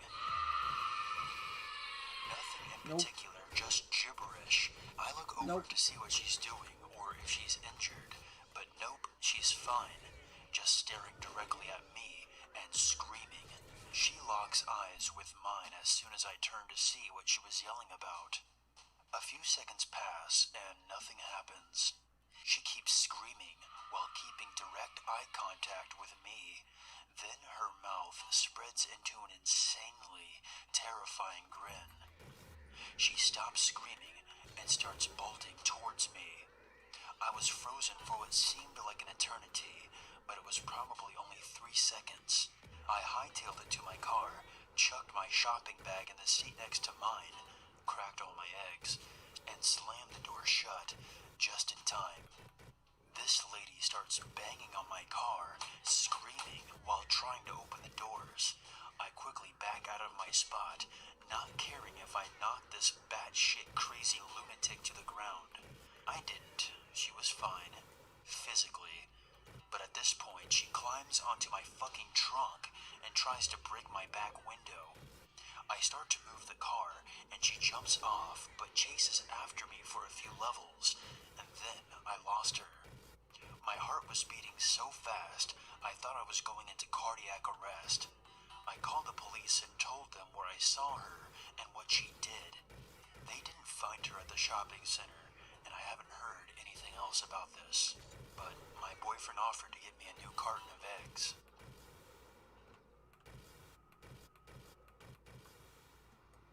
This happened a little over a decade ago when I was an undergrad. I worked as a pharmacy technician my sophomore through senior years. At a pharmacy, of course, you have regulars. One regular was Joe, a mid-30s man with long straggly hair and an affinity for bizarre outfits. He was very sweet, but also very ill, mentally and physically. He was on a cocktail of antipsychotics, anti-anxiety, antidepressant, etc. Also, he was on medicine for AIDS. Normally, Joe would come in with his mother, who took care of him. However, his mother was older and had her own health problems. Towards the end of my junior year, Joe started coming in by himself, so he would walk from his home or take a taxi. Joe told me frequently that I looked like a young Michelle Pfeiffer, that I should be in LA, yada yada. Aside from the curly blonde hair, I never really saw the resemblance, but okay. I was polite, told him thanks, and asked him how his mother was. Made general small talk while I rang up his scripts. He never gave me the beware vibe. My senior year, Joe's mother came in without him and told us that Joe wasn't doing well. He was refusing to take his antipsychotics, and she was getting too old to defend herself if Joe went into a rage. She was having him placed in a home for patients like Joe. I didn't know until that day that Joe was technically under guardianship. The courts and his doctors deemed him too ill to make important financial and medical decisions. Joe's mother gave us the medical release so that Joe's new home could send their staff to pick up his medicine. We didn't see Joe for about 4 months. It was the end of my senior year, a Friday night. Just me and the pharmacist were working because Friday nights are slow. I was reading a magazine when I heard, Hey, Michelle. I'm not Michelle, so I didn't look up. Then I'm gonna look angry, up Michelle. and a slap on the counter in front speed of me rings too. made me look Like up. the fastest speed It was run Joe. because He I'm was thinking I bleeding could speed run profusely this.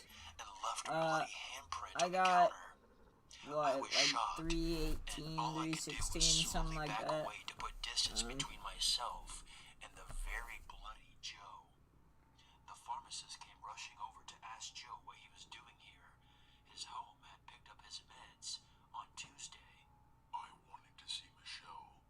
I miss her. Then he started opening the waist-high door to get behind the pharmacy counter.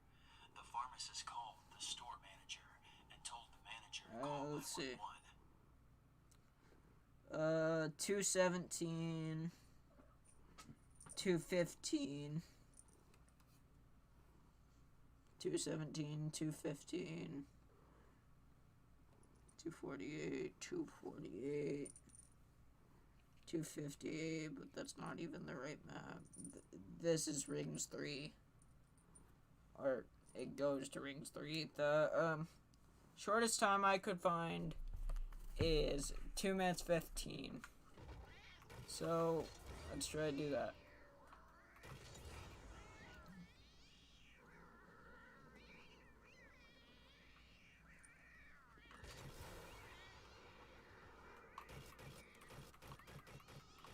Hi there, King.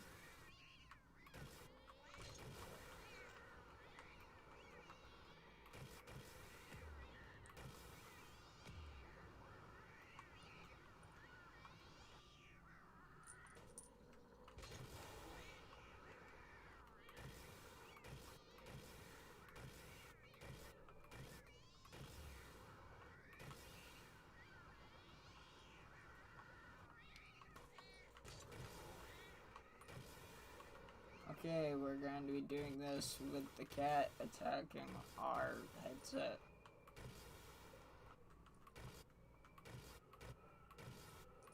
And rubbing against me, because why not?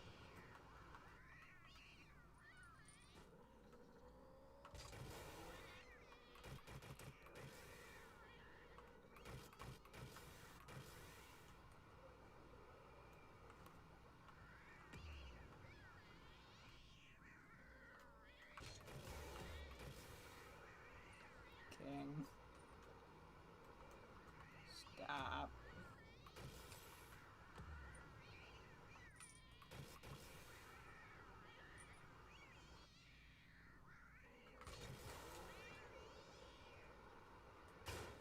Shoot. No. Dang it. Okay. Hi, buddy. I love you. Okay. Let's try again.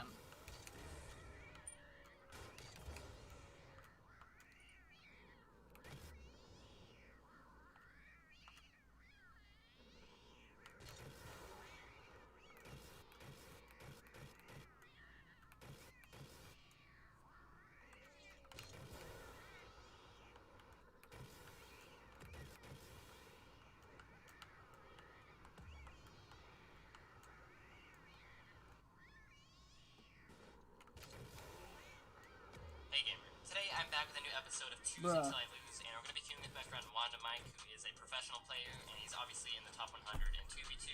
So we're going to get some tough games today.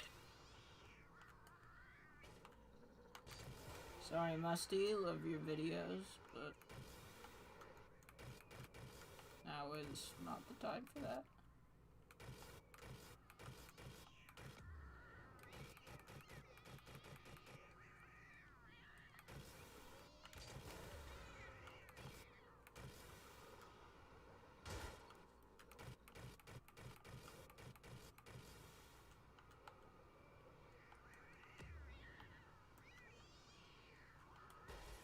Oh my.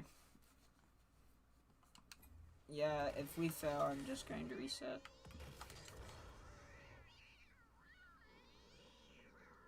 Hey, buddy.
No!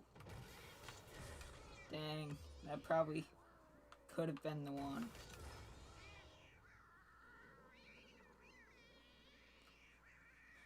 I don't know if I should just try to do them all in one go, or if I should allow myself to die and just see what time I get.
I'll try to go through it without letting off boost.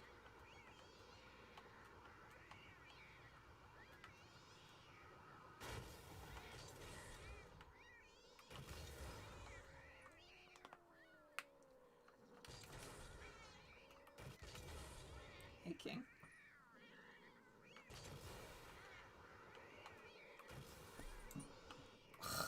Crap, he just scratched me. Bruh, you cannot do that.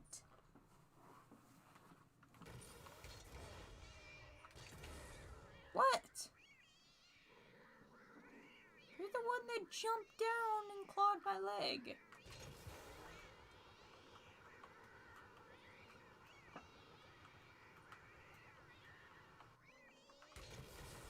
Shoot.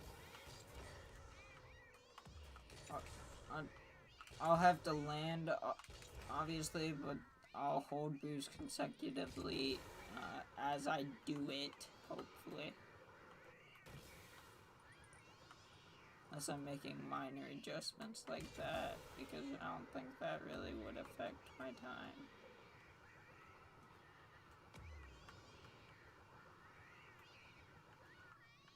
Kills that and gets 216.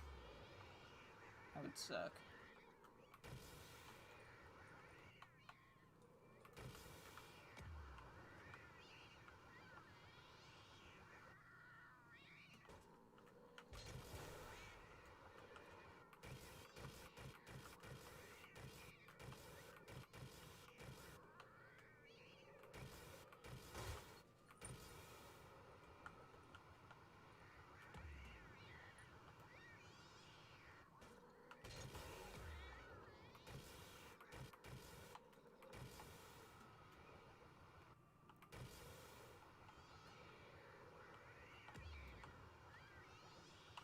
Dude, oh my god.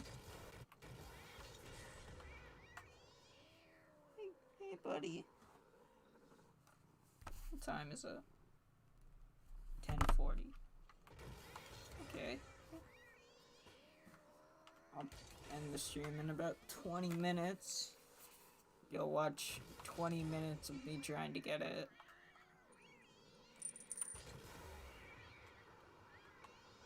So in theory, about 10 runs. A little less than that, or more. Considering not every run will be awesome. Or as good.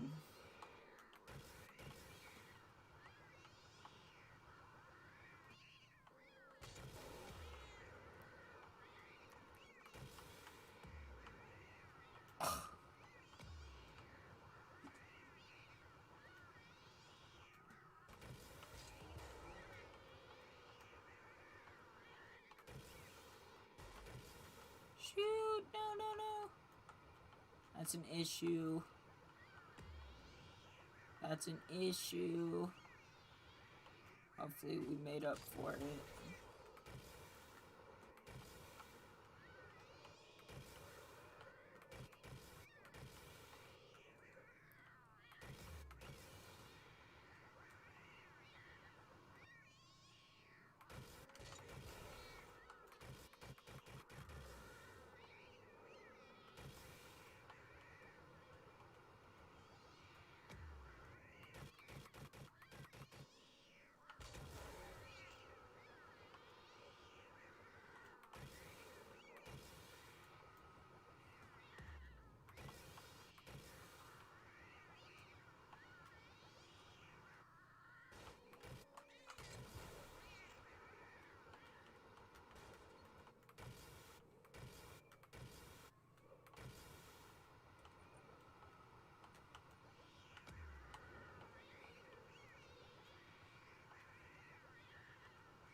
Cat fell asleep on my arm.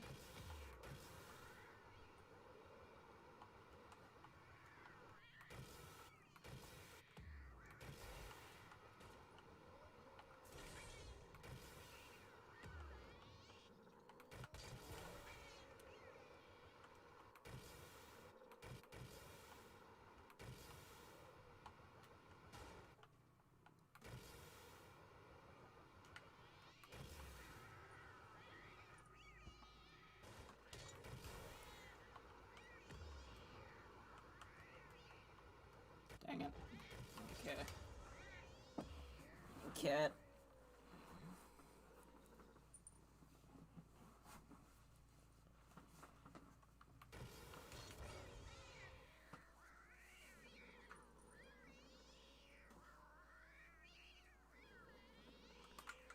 Oh my god, dude.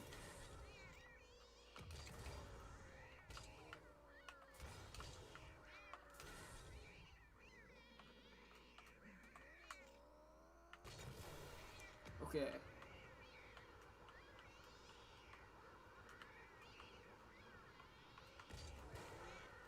Shoot.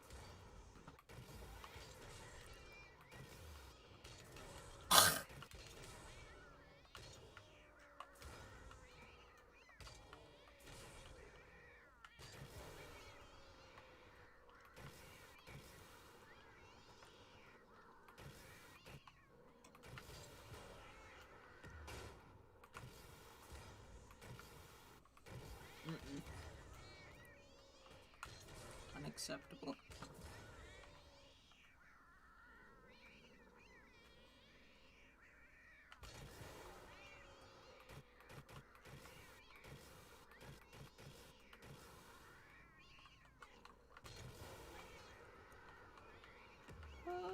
Okay. Okay. Not okay. Nope.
Okay, so I got through the first level in 6 seconds. Let's see if I can do that again.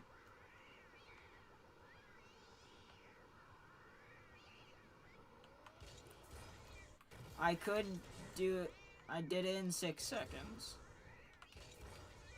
Maybe if I don't land so far off the island.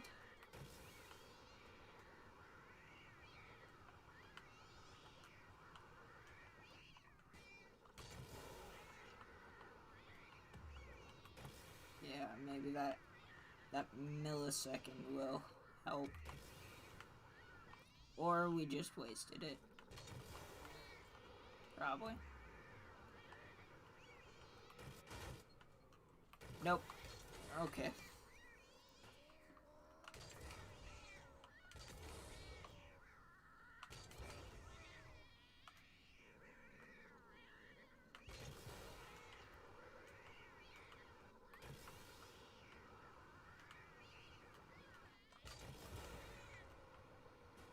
Shoot.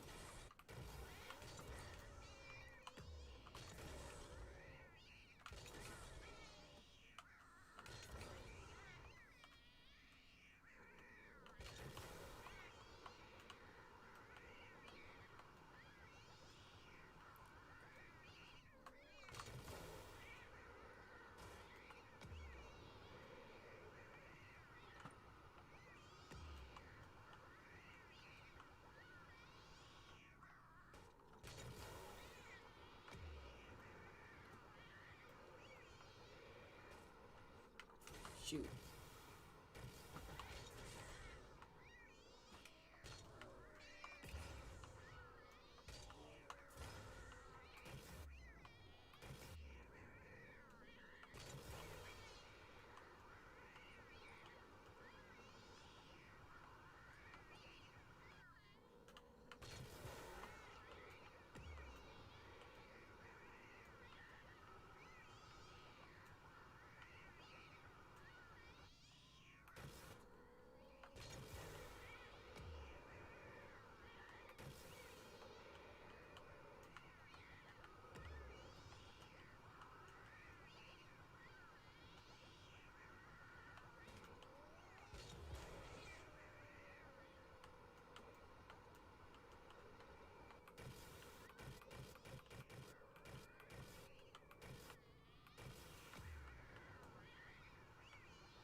The tree freaking blinded me. I don't care if I died all once. Like, this is incredibly fast. I don't know if that death will even matter.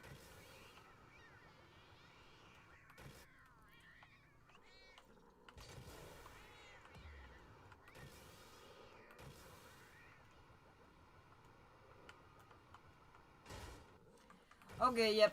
Yeah, there we're going to. So we are about 110 for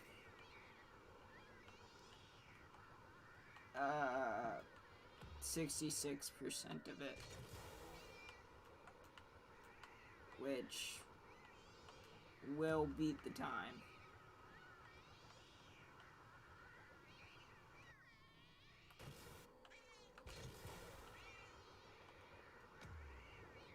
In theory.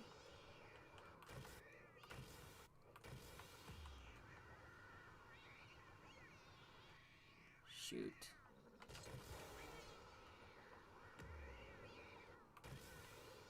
I don't know if that was a bad move on my part.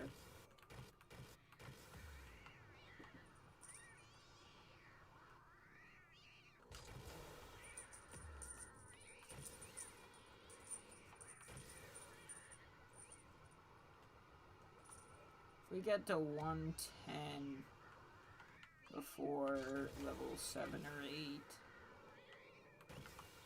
Yeah, okay. My controller just fucking spazzed out.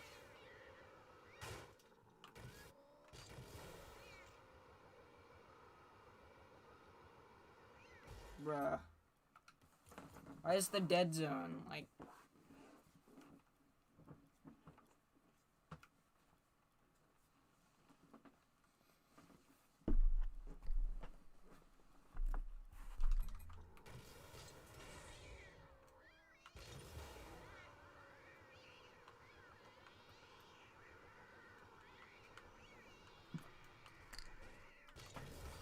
Bruh.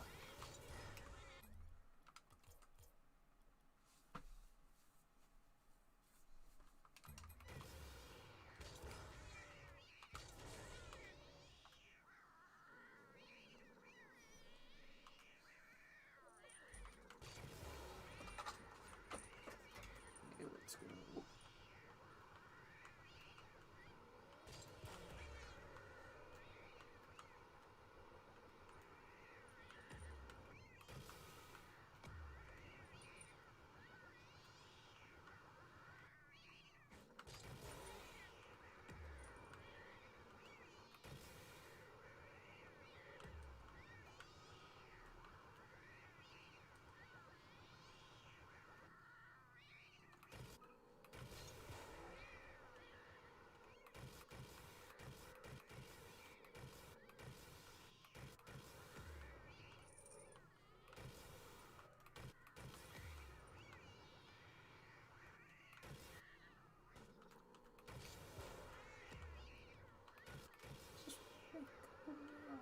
to the fam and the will. No, no, no, no. Shoot.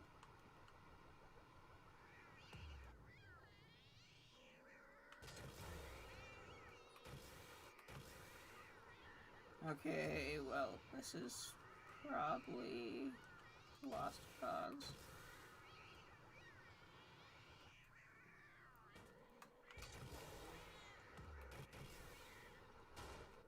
Yep, it's a lost cause.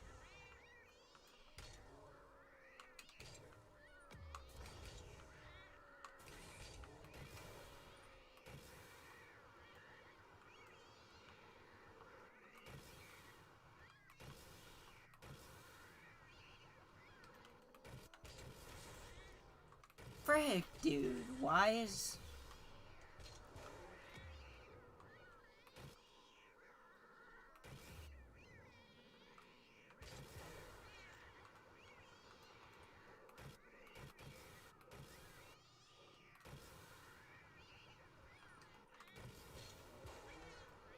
Shoot.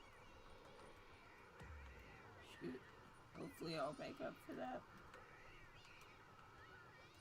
Or I won't need it. I don't know. Yep, I was right. I won't need it because I completely fucked that up.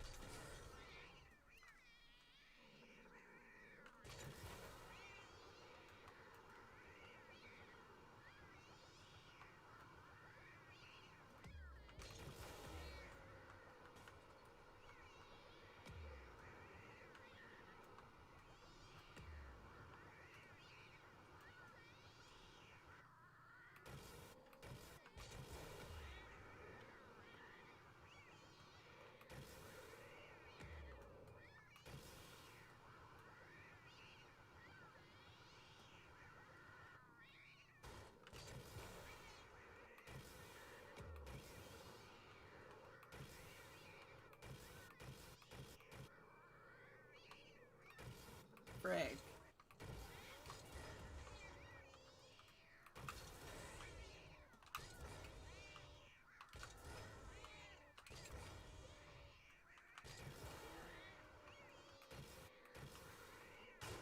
Frick, dude.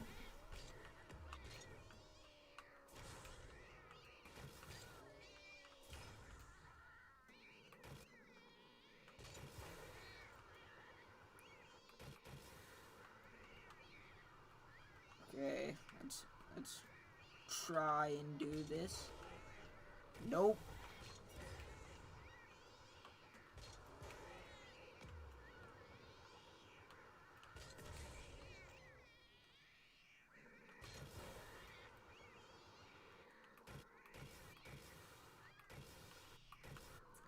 If I could perfect a slide into best aerial.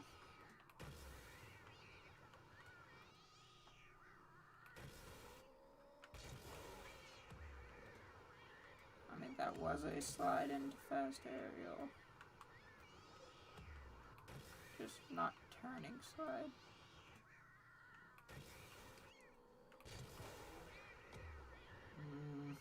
Not as fluent as I'd want, but works.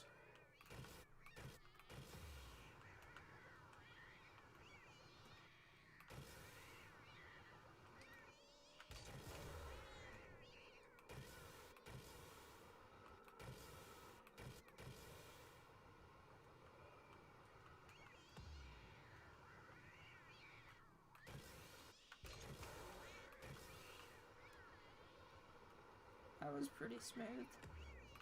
I believe I went out supersonic once there.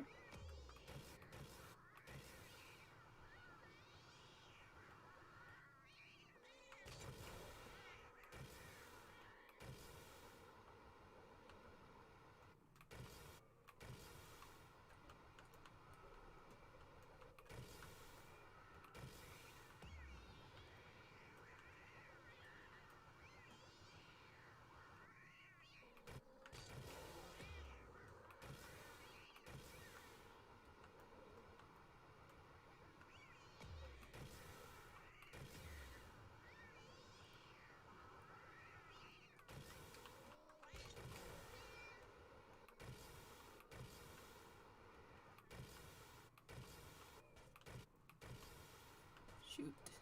Nope. Okay.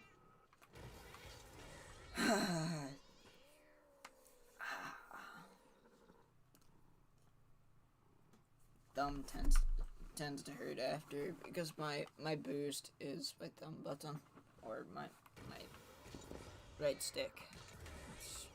That's the proper terminology for it.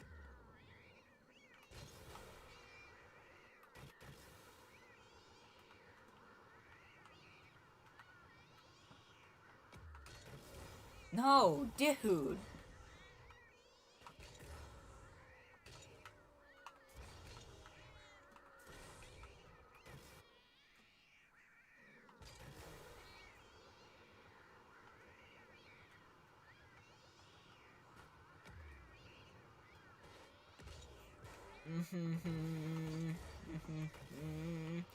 I just wanna die sometimes.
Oh my gosh, dude.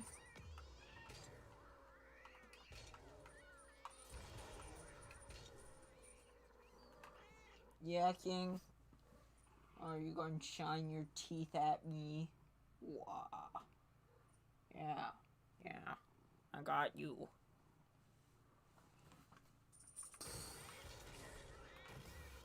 I just want to pay my bills, rap about the way I feel. I just want to make a couple mil, leave it to the fam and the will.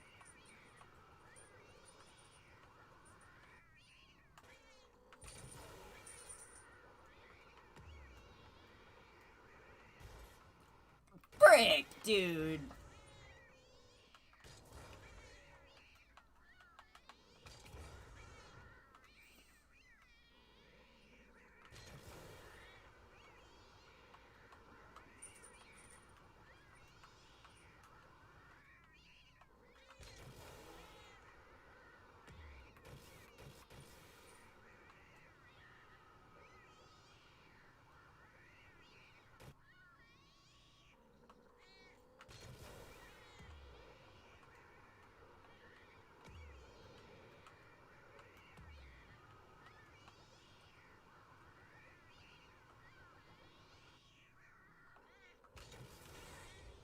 Of course.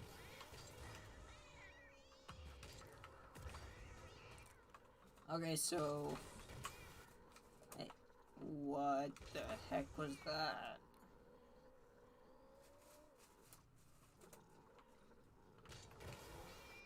Oh, okay.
Scoot.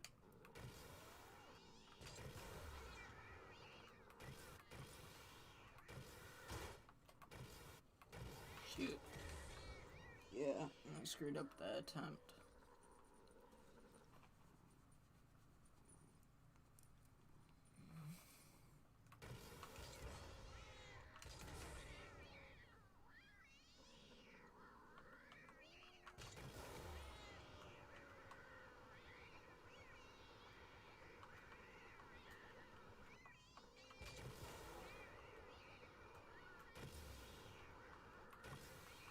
Bruh.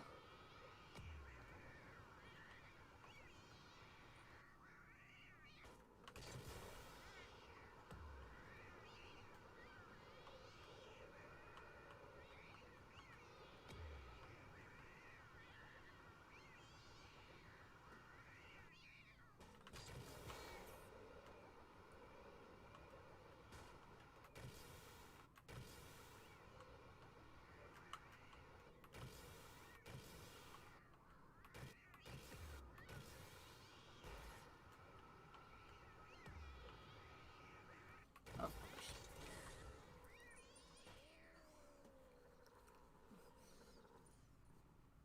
Could you not?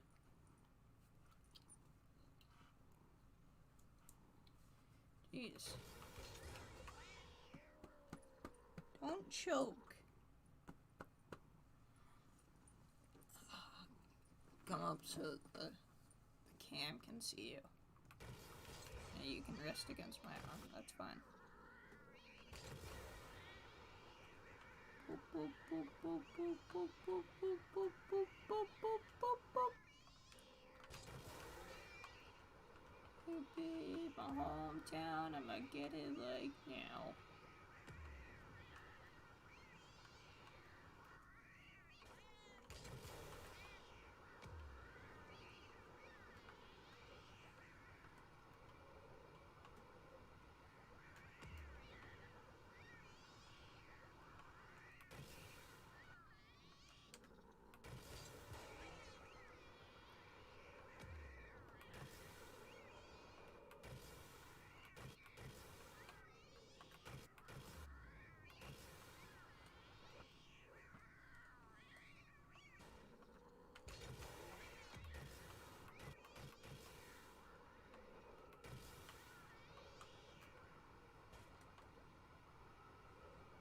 Shoot, shoot, shoot, shoot, shoot, shoot, shoot, shoot, shoot, shoot, shoot, shoot.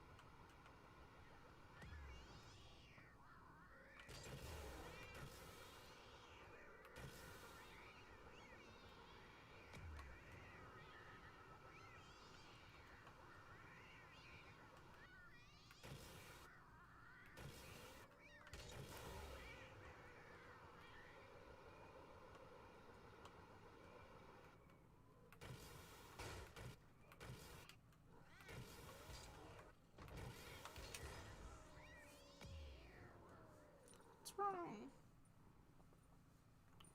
Ow, ow, ow. You're not a sloth.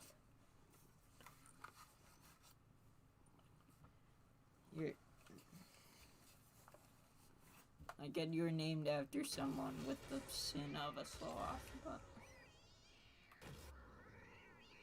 don't need to, like, hang on me like that.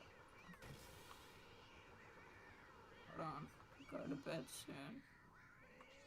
You already could go to bed if you wanted, but you chose to stay up with me. And that's cool.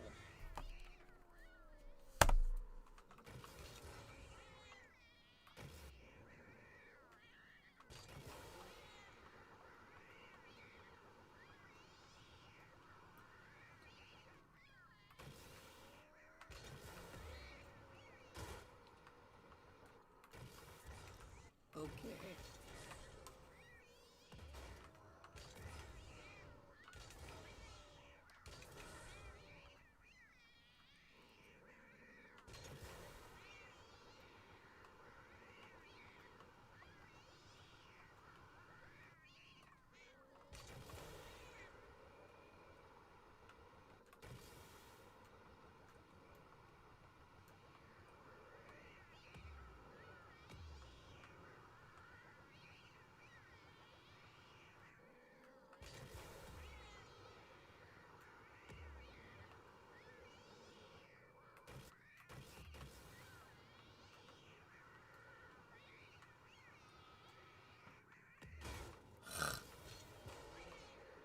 one of the only physical objects in the game I have to hit.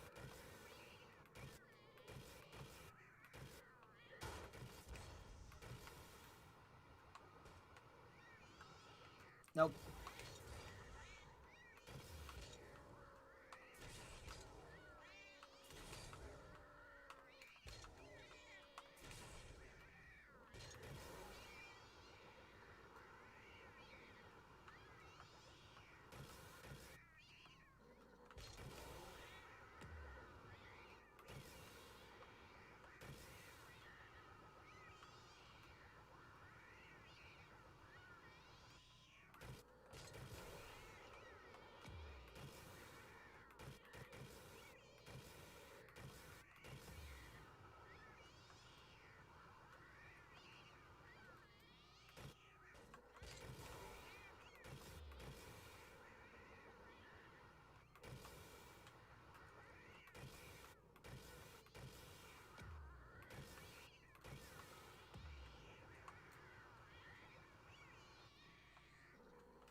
Thought I had a flip, honestly.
Great.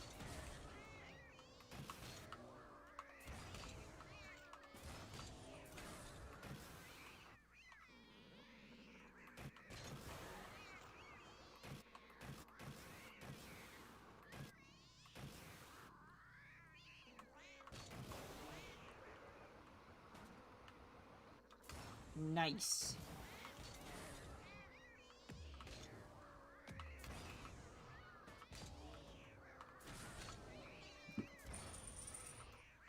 Okay.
No, shoot. Bruh, how did I lose so much momentum?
Donut, no, no, no, no, no, no,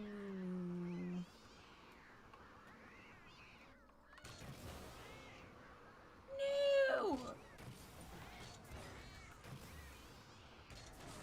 Bruh. Okay, fine. After this, I'll be done for the night, okay? Is that a compromise?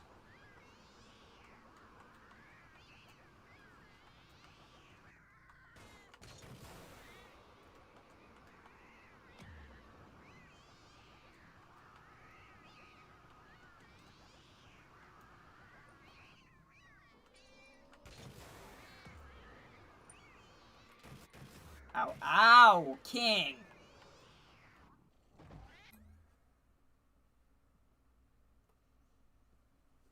Pleasant. Okay, guys, well, since he's not going to let me try to do this speed run, I guess we'll do it tomorrow. It'll be later in the day. I don't know if I'll stream super long because I do need to make a video this weekend.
I'm pretty sure I forgot to end the stream. But goodbye, guys. Peace.